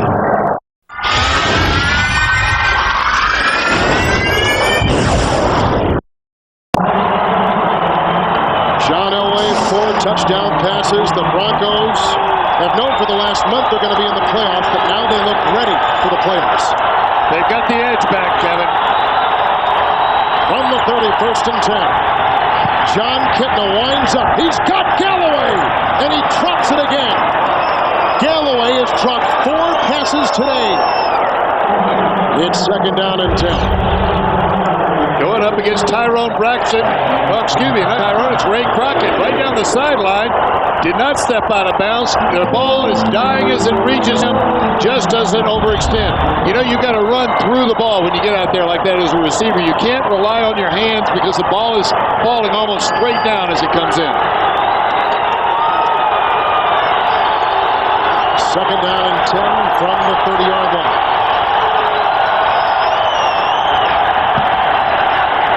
Kitna hesitates, then throws to Brian Blades. He drops it. It's incomplete. This could be the last time we see Blades, who has spent 11 years in a Seattle uniform, playing for Seattle. Only player left from the last time Seattle won a playoff berth back in 1988. Could be his last season. Playing for the minimum already, he thought he was positive this team would make the playoffs. Joey Galloway said he's the most important person to Joey Galloway's development. He's a valuable player. It's 3rd and 10. Seattle has missed their last 6 third-down tries. Kitna throws, caught by Pritchard, and he's caught by the Broncos. No place to run, no place to hide. Darius Johnson was there, and Seattle must punt again. Denver becomes the 6th team to score 500 points or more in one season. Minnesota, of course, set a record this year, 556. Beating the old Washington Redskins of '83 and Joe Gibbs. Fiegels to punt again. George Coghill on the 20-yard line. Got a block from Crockett and Torrey James, and he's up to the 27. 50-yard punt by Fiegels, a 9-yard return. We'll see John Elway, and we'll see Terrell Davis. We are on the brink of history at Mile High. The NFL on CBS is sponsored by Bud Light. For the great taste that won't fill you up and never lets you down, make it a Bud Light. And by Staples, the office superstore. Broncos lead at 28-7. Terrell Davis needs 31 yards for 2,000. And they've got 72 yards to go for a touchdown. Davis gets the handoff, and Davis up the middle for a gain of 9 to the 48. Tackled on the play by Anthony Simmons. And as the crowd was chanting TD for Terrell Davis, the ball goes. Now look at him bend back. That's vision. That's what the Seattle Seahawks told us last night. You fill the gaps, he baits you into the gap, and then breaks away from you. Chance of TD. And he's playing with bad ribs and a bad back. He's not comfortable, but he only needs 23 more yards. 2nd down, 2. Davis again. He's got the first down, slithering to the 48.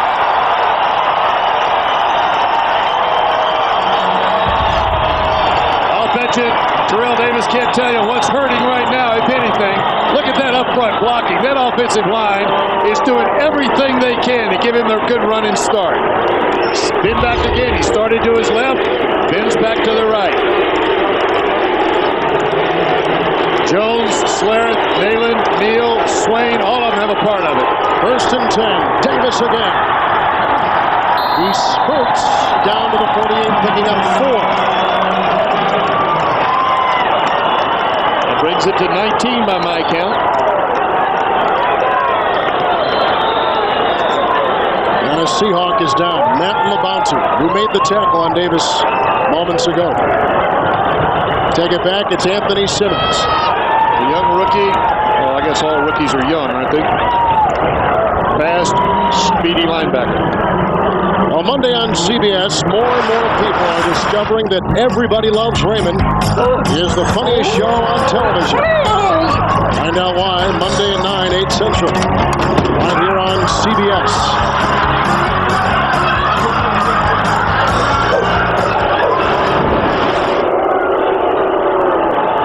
They'll bring in Hillary Butler, and leaving the field under his own power, rookie Anthony Simmons. 7 yards. I'm guessing Raymond is sitting at home watching this one just as we are. And this crowd is they're on their feet. 2nd down and 6 from the 47. Davis breaks a tackle. He's got 2,000.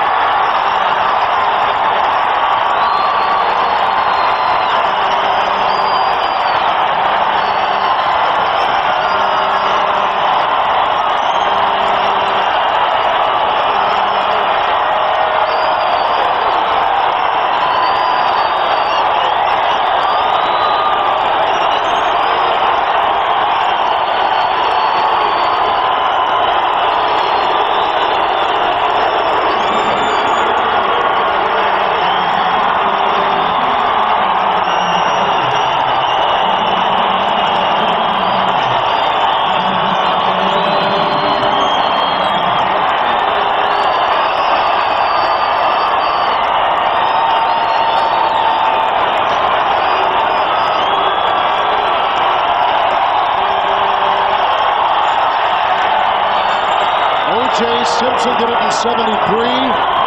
Eric Dickerson did it in 85. Barry Sanders in 97. And minutes ago, Terrell Davis accomplished the feat in 1998. 2,007 yards for Terrell Davis. Neil Smith had the ball, took it out there to him, but every player on that team wants to congratulate. And every player on that team is a part of this. They've all been working just as hard to give him a chance to break 2,000 yards. LaVille is in the game from the 33, and LaVille gets the call. On first down, picks up a meager yard. And I imagine we're going to see Terrell Davis in that familiar spot the rest of the afternoon. No sense in doing anything now. You mentioned earlier about the injuries are always such a tightrope that you walk as a coach when you've got a milestone like that to reach. Maybe this, for the Broncos, who have found this season fairly simple up until the last couple weeks, needed this kind of a rallying cry to get them out, back on track, and ready for their January 9th game here in the playoffs. Second down and 10. Elway deep with Smith in his target. Incomplete at the 6, working on Willie Williams. Now it's true, Monday Night Football is coming to a close, but you can still find all the excitement without halftime here on CBS. It's the best comedy lineup on TV. Cosby, King of Queens. Everybody loves Raymond and Becker. That's Monday on CBS. Terrell Davis could probably get his 30-minute sitcom right in between that lineup. Terrific show today, that's for sure. It's 3rd and 10. They blitz Elway. With time for Smith again. He's got room to catch it. That one is broken up by Fred Thomas. Incomplete. Help from Kerry Joseph, number 40. John Elway and Rod Smith are trying to get one more in that left corner. This is a straight drop back, full protection. See 5 linemen and 2 backs, 7 blockers. 1-on-1 down the field. Safety coming, but not there in time. Good play by Fred Thomas. It's 4th down and 10. And the Broncos have called timeout. Interestingly, Jason Elam has missed 2 field goals today. Do you let him kick it here, or do you go for it? Timeout. There's Jason Elam, who has missed 2 field goals today already, one last week in Miami. His confidence at an all-time low. With the playoffs coming up and a 51-yarder staring him in the face, they're going to go for it on 4th and 10. It's clearly one option would be to put him out there because the placement on this play would be 51 yards as well. They choose to go for it with Elway. It's 4th and 10. There goes a flag. 3 down for Denver. Elway being chased by LaPonte. He gets away from Chad Brown. He's still on his feet and wisely runs out of bounds at the 31. Flags all over the field. We may see the field goal now, though. 5 yards closer. 4th down will still be 4th down. But they obviously need Elam in the playoffs. He's been outstanding all season long. The right end defense. 5-yard penalty, still 4th down. It's an interesting little decision that Shanahan had to make. Well, it is, and I'm surprised, that the special teams coach didn't run up there and say, hey, here's our chance. Let's let Jason go out there and try one from long range, 51 yards. That'd be about 46-yarder. But they're not going for it here. 4th down and 5, they're going to try it again. What would you do? I think you brought it up, but I agree with you. I think the field goal is a good cap to the season and a nice launch into the playoffs. John Elway's going to try to draw him off sides one more time. It's 4th down. From the shotgun, Elway fires a pass inside, which is dropped by Rod Smith.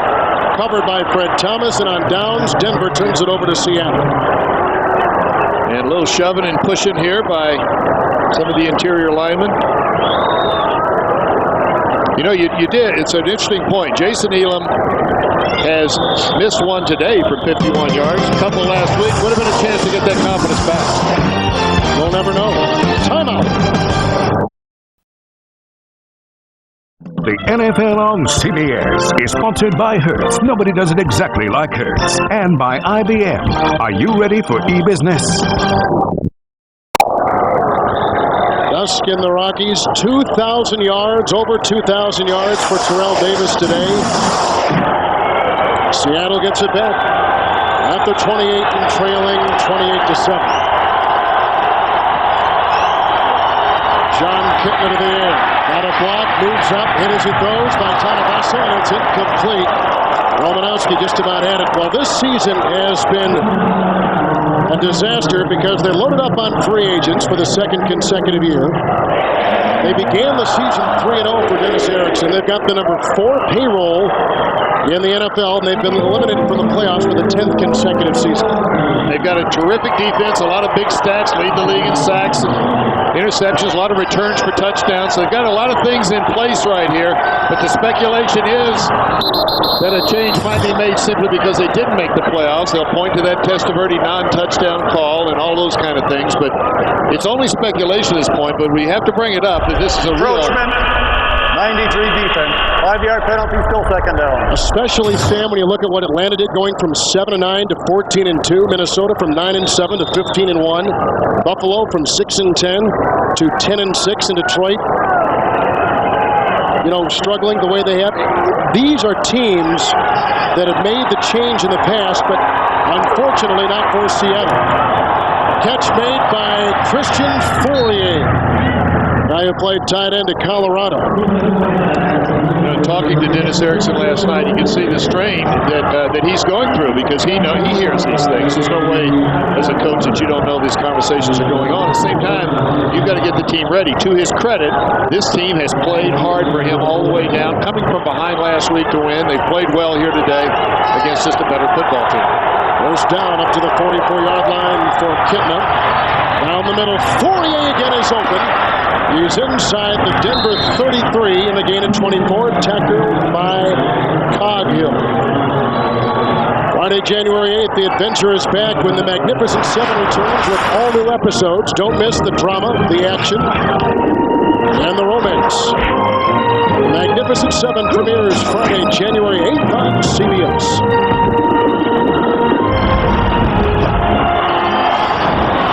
First down for Seattle inside the 33. Here comes the blitz on kick.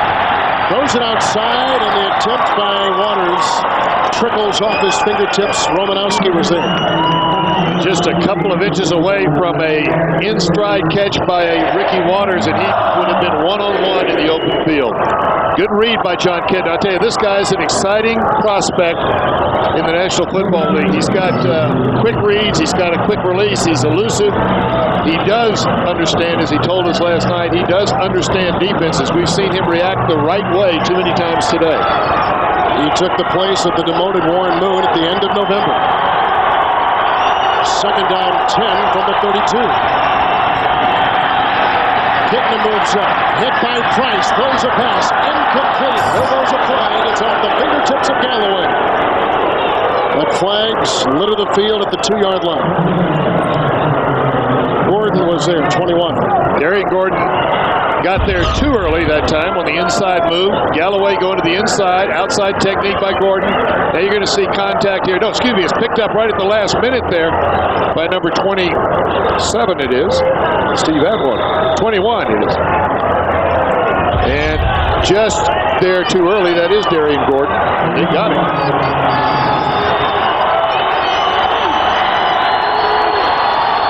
It's first and goal from the 7.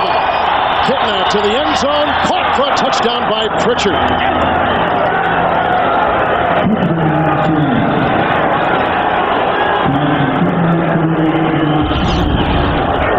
A little step and go on the outside by Pritchard. Ball, it's a timing throw. You can't wait very long because you don't have much end zone to wait on.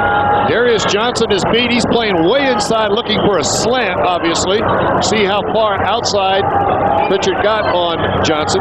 The secondary of Denver, hate seeing that number 85 Lamar Thomas for Miami last week, burned him for 3 touchdowns. The secondary of the Broncos has been taking a lot of heat as the extra point is up and in by Peterson. Right now, let's go back to CBS in New York and Jim Nance. All right, the San Diego drive here, Kevin, stalls inside the 10. It leads to a Carney field goal from 26 yards. Tampa Bay's hopes are still alive as the Chargers are within 7 with 9:46 remaining. Let's go back to you. Arizona has been involved in so many close games. In fact, the last 3 decided on the last play of the game. Field goals, all of them. Jake Plummer, though, is a quarterback that plays without any fear. You know, it's almost like I don't know what's at stake. I don't have the pressure of crucial plays in the back of my mind. He's just a fun guy to watch, comparing a lot of people do to Joe Montana, who I had the pleasure of coaching for 4 years, and I see the similarities too. John Kitna is another one. We could be seeing a lot of young players coming on the scene right now, with Peyton Manning and Ryan Leaf will develop as time goes on. John Kitna being one of them. Coming Wednesday, January 13th, join Dan Rather, Bob Simon, Vicky Mabry, and Charlie Rose for 60 Minutes 2, the new Wednesday edition of Sunday Tradition. Coming Wednesday, January 13th on CBS. Denver playing for the onside kick. And Peterson boots it long. Hebron back at the 8. And tackled by Kerry Joseph, number 40. So now we're going to see Elway, although Bubby Brister was on the sideline warming up. Elway will go back in. It's 28-14. You know, we've been talking about the 2,000 yards, and Denver has pretty well controlled the second half. But stranger things have happened here with 5 minutes, 49 seconds left. A quick turnover or a 3 and out, and Seattle could get right back in this one. But Davis is not in. Lavelle is, and Lavelle gets the call. Detron Smith with the lead block. And he is brought down at the 24-yard line after a gain of 1. The AFC playoff picture one more time. New England will visit Jacksonville. Buffalo will go to Miami. That's the first round next weekend. And of course, the buys by the New York Jets, they'll play the winner of the New England-Jacksonville game, and Denver will play the winner here in Mile High of the Miami-Buffalo. But the lower seed, of course. Denver gets the number 1 spot in all of this seeding because of their record. Second down and 9. Handoff goes again to Lavelle with nothing there. Tackle made by Deshaun Miles, a rookie. In the NFC playoff picture, with one place still open here, Arizona or Tampa Bay will go to Dallas. If Green Bay and San Francisco will play each other, and it depends later today we'll know where they'll play that ball game. The winner of the Dallas-Arizona-Tampa Bay game will play in Atlanta, and Minnesota will host either Green Bay or San Francisco. You know, something that probably should be brought up now is that this may be the last regular season home game for John Elway. He announced back in June he would return, but he said he was motivated not only because he felt he had a good team, but for the 50,000-yard passing mark that he has since gone by and joined Dan Marino and that illustrious group. That influenced his decision, but when you think long-term, will he come back next year? Well, I tell you, last year he thought long and hard about it, spent a lot of time with his family. I'm sure he's going to do the same thing again. Broke another record today, 300 touchdown passes today. Only 2 other quarterbacks have done it, Marino and Tarkington. But he's got so many things going for him in this town and other business interests. It's an easy transition for him when he decides to do it, and it'll be his decision. I don't think anybody's going to go to him. It's 3rd and 10 for Elway. Winds up and throws a pass, and it's caught by Byron Chamberlain. His first catch in 14 games is good for 16, and a Denver first down. And Denver knows that they need to still make some first downs right here. Just going to break to the outside. It's a zone defense. Inside technique, outside technique, and of course the safety coming up from the deep corner. Kerry Joseph makes the tackle. Denver knows that they need to make a couple more first downs to make sure that there's no time left for some kind of miracle comeback by the Seattle Seahawks. Denver out of timeout. Seattle has 2. First down to the 39-yard line for the Broncos. And Derek Lavelle sledgehammers his way up to the 45. Gain of 6. Next Sunday, playoff action begins in the AFC wild card game here on CBS. The Patriots travel to Jacksonville. Jaguars, the AFC Central Division champions. Next Sunday, right here on CBS.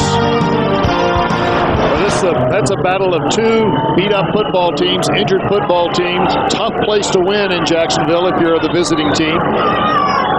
If Mark Brunell is back and healthy and ready to go, then I give the edge on that one to the Jacksonville Jaguars. Second down 4. Smith in motion. Lavelle gets the handoff.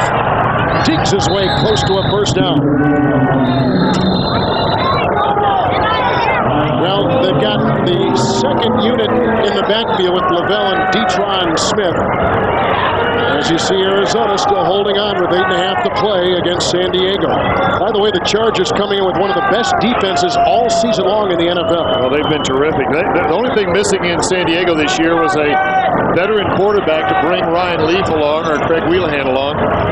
But they've been able to keep themselves in the ballgame because of that strong defense. Green Bay wins. San Francisco is winning. The Packers will go to San Francisco.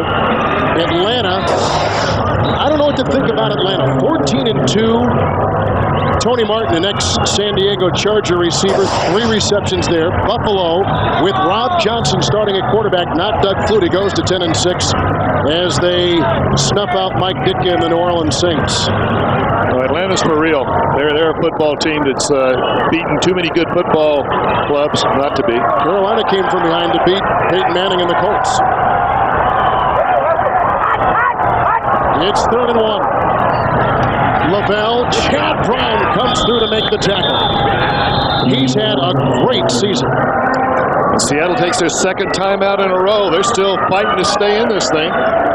Quick score, 3:20 left. They have one timeout left. That was Seattle's last timeout. Well, that was their last one. Now they've got to score, and then we'll see if they do an onside kick. This thing's not over yet.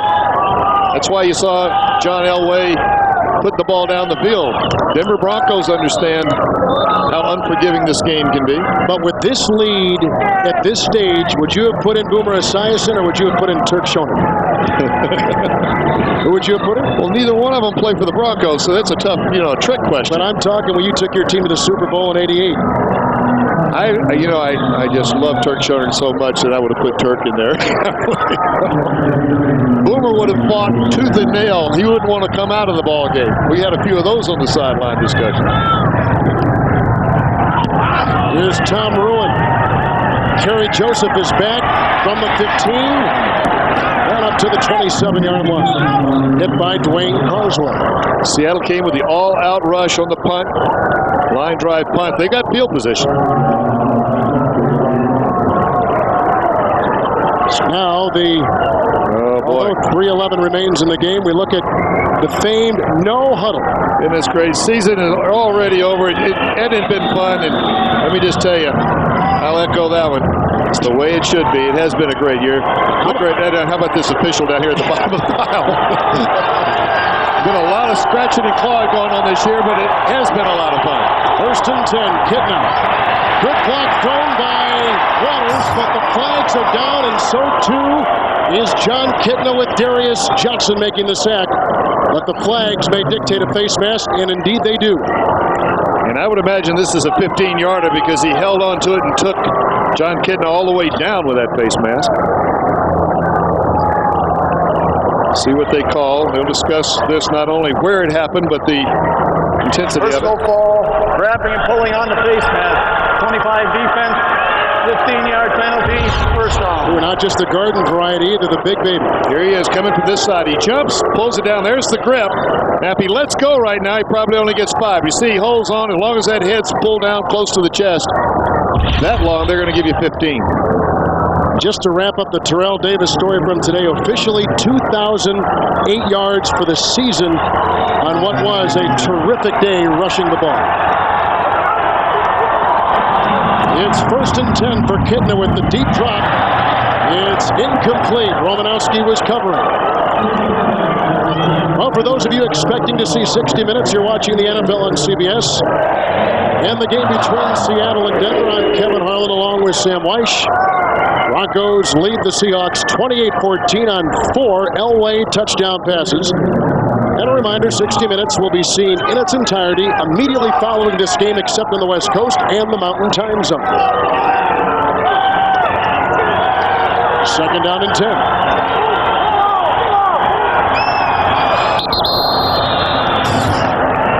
Kitna was trying to draw him off sides, but one of his linemen moved a little bit too early for him. Looked like it was Walter Jones. Officials will decide who moved first. The defense could be charged with that if they forced a quick movement by the offense. Encroachment, 93 defense, 5-yard penalty, second down. With the Broncos right now leading by 2 touchdowns, if they go on to win, they will finish the AFC West portion of their schedule 8-0. First time they've ever gone undefeated in the division. And with the win, they'll go to their 14th victory of the season. That would set a franchise record for one-year victories. And I told Mike Shanahan yesterday, we were chatting about the ball game, and I said, I can't tell you how much I admire the job you've done. It's tougher winning the year after you've won a Super Bowl than any other time. 2nd and 5. Hasselback is chasing Kitna. So is Tanavasa. And the pass is caught at the 49 by Mike Pritchard. It's a gain of 12. And good for a first down. Well, I tell you, these two teams do not like each other very much. I don't think the Seattle Seahawks like being in the record book as the team that Terrell Davis passed 2,000 yards against. First down for Seattle. No timeouts remaining. Downfield, Fourier with a great leaping catch at the 33 over Atwater. He picks up 19. Another Seattle first down. Seattle had conceded this with 2:21 left. They can't stop the clock with a timeout, but the 2-minute warning will do it. Kitna has engineered 2 come-from-behind wins already this year. Quick pass caught by Pritchard. Atwater with a nice open field tackle, and a flag is downfield at the 6. That one came from way in the backfield. Usually where defensive holding comes from, or where the defensive holding flag is thrown. Officials now are lining up for a discussion. Usually they're in a circle. This time they're in a straight line. You'd like to see the players stay away from the officials when they're discussing things. There is no penalty. There is 11 men on the field. No penalty. Okay. They thought they had too many men on the field. Yeah, I think next year it'd be a good rule that if anytime the officials are in a discussion, they're having a powwow, any player that comes into the area there be penalized 5 yards. Same thing with a fumble. Anybody that enters the fumble pile late, 5-yard penalty. All you're doing is stealing the ball underneath that pile. Reach the 2-minute warning, and so they stop the clock there. Seattle and Denver both out of timeout. The 2-minute warning. Broncos by 2 touchdowns. From Alltel Stadium in Jacksonville. Second down and 4 from the 27 of the 2-minute warning. No timeouts for Kitna. Who will loop it deep, and it is caught. Great catch made by Brian Blades for 16 yards. And why not in what might be his final game for the Seattle Seahawks. What a pretty pass from John Kitna. Just threw it out there in the hole. There was a zone defense by the Denver Broncos. He just dropped it in there, and Blades got to it. Right in the corner. Both knees are down inbounds. You don't have to have both feet inbounds. Both knees will do. The Seahawks can make a first down. 1st and 10 from the 11. Kitna. Great time. Good block by Gray. Chased by Tanavasa. Throws to Fourier. Out of bounds he goes. With no gain on the play. Tonight on CBS. You're a hospital corporation and you're cooking the books to put one over on Medicare. This is the last guy you want looking over your shoulder. 60 Minutes tonight. Then a mysterious man poses as the angel of death untouched by an angel. Followed by the CBS Sunday movie Final Descent, a thriller starring Robert Urich about a jumbo jet that can't land. That's all tonight on CBS. Second down and 10. Bill Romanowski having a few words after that hit from Christian Fourier. Flag is thrown. They stop that one. That means illegal movement or contact by the defense. One of the two when they stop the play. Ball start. 68 offense. 5-yard penalty. Still second down. Brian Lee, the ex-Bronco. Illegal movement. You can't start before the ball comes up. And in a situation like this, you can't hear the snap count. You're just trying to anticipate it. The crowd, even though a lot of them have left, are still making a lot of noise. One of the noisiest stadiums in the NFL. Second down, 15 with the penalty. Back at the 16-yard line. Kitna with time. into the end zone. Pass is caught at the 1. What a catch made by Mike Pritchett. 15-yard grab, and he had to get every inch out of that one. Lots going on here. Protection is first. John Kitna buying time and not losing his vision down the field, and then this catch. 1 foot. Okay. I'm not going to have any comment, Kevin. I'll just leave this to you. What do you think? Well, he got the first down. It really doesn't matter what I think. Well, let's watch it again. 1, I think he got them both in. First and goal. Deems May in motion. Ricky Waters. He wants to throw, and he does. Caught by Deems May. A 1-yard touchdown pass by Ricky Waters. May's first touchdown catch of the year. And he's playing with a broken hand. And I'll tell you, Bill Romanowski's just a word away from getting a 15-yard penalty, which his team does not need right now. Good call by Seattle because Denver was playing the run all the way, and it was a late throw. Most of the time, that pass shows so early that it's never open. Bill Romanowski, though, has been jawing across the ball almost all of this drive. He needs to calm down a little bit. Doesn't want to get a cheap penalty now. Peterson with the extra point. Good hold put down by Jeff Fiegels, the punter. It's a 7-point game. Engineered by number 7, John Kitna. Let's go to CBS in New York and Jim Nance. All right, hold on for a minute. Down in Arizona, Tampa Bay fans watching closely.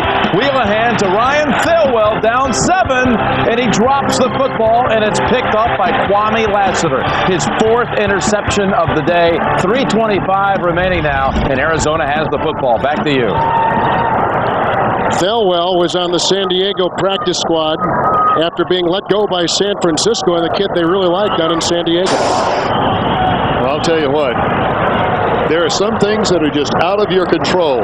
If you're sitting down in Tampa and a Tampa Bay Buccaneer fan, of course you're pulling for San Diego in this ball game, and you can't do anything about it except cheer loud in front of your TV set. Cardinals were last in the playoffs in the strike-shortened 82 season when they went up to Lambeau Field and played the Green Bay Packers. They were 5-4. They're going to get another shot at it. I'll tell you, one of the disadvantages for Arizona and Atlanta going into this is the fact they haven't been in the playoffs in recent time. And now, here's the play of this ball game. An onside kick by Seattle. Denver ready for it. Onside kick by Peterson. Caught beautifully by Byron Chamberlain. A reserve tight end who caught a pass earlier in the second half, his first catch in 14 games. And a flag is down at the 35. You know, you put guys on that line, that onside kick receiving team, they have good hands but are big like tight ends because they're going to take a shot every now and then. Oh. Denver. Offside. That means 5 yards up, and they'll do it again. This one's not over. Offside, 89 of the receiving team. 5-yard penalty re-kick. 86 Chamberlain made the catch. 89 Carswell was next to him. Here's the kick. You see, right there, right here, just stepped over the line. It looked like to me the penalty is going to be called against Derek Lovell. That is toeing the line at the ball, and the ball's kicked. Try it again. Peterson. This one is caught as well. Derek Lavelle. No timeouts for either team. Minute and a half to play in this one. Update on the San Diego-Arizona game with Jim Nance. Well, actually, we're going to give you the final here on San Francisco, Kevin. Steve Young and company with a 38-19 win. This iced it, the touchdown pass to Owens. 49ers will host Green Bay next Sunday in the wild card game. And we'll have next Sunday Jacksonville and New England. Let's go back to you. Owens has become the dominant receiver now over Rice with San Francisco. He's become a dominant receiver, but I'll tell you, the dominant guy on that field is Steve Young. He puts the ball right in the hands of those good young receivers. makes them look even better than they are. Well, the Broncos are going to win it. They'll go 8-0 in the AFC West, and their centerpiece, Terrell Davis and John Elway, with big history-making days today. 4 Elway touchdown passes, 300 for his career. Only 2 others have done that, Tarkenton and Marino. And then Terrell Davis joins a group which includes O.J. Simpson, Eric Dickerson, and Barry Sanders. He becomes the 4th to gain 2,000 yards in one season. Let me put a postscript to that. They're walking away from this game healthy. They didn't have a major injury in the ball game going into this playoffs. They get a week off. Mike Shanahan told me yesterday he's going to give them a couple of days off. They'll come back Wednesday, Thursday, Friday, take the weekend off, and then a normal week in 2 weeks getting ready for that first playoff game. They've got the bye while everybody else works. Are the Broncos back on track? They needed this win. I think they have regained the edge. They're back on track. They're now the #1 team in the AFC. They win their 14th game of the season. That is an all-time Denver record. And the defending Super Bowl champion coach Mike Shanahan takes his team to the playoffs beginning January 9th here as they get a bye week 1. And you wonder about Dennis Erickson, what's going through his mind. Will he last with this team and be back next year? Well, it's the nature of the game. If you don't win enough ball games, even if you're a good coach, things do happen. But a big win for Denver today. Wild card next week on CBS. We'll pit the New England Patriots against Jacksonville. Coverage begins with Jim Nantz, Marcus Allen, Mike Lombardi, and Brent Jones from New York at 12 Eastern Time. And at 12:30, it's Greg Gumbel and Phil Simms from Alltel Stadium in Jacksonville. Mark Brunell, I heard a comment this morning, says he may be ready to quarterback the Jaguars come the playoffs beginning next week. If they don't wrap him up and put him on crutches, he'll play because he's that kind of a player. And Jacksonville is such a tough place to play. Terrific home field advantage for the Jacksonville Jaguars going into that one. We'll be back. Elway with the 4 touchdown passes. The Broncos finish 14-2.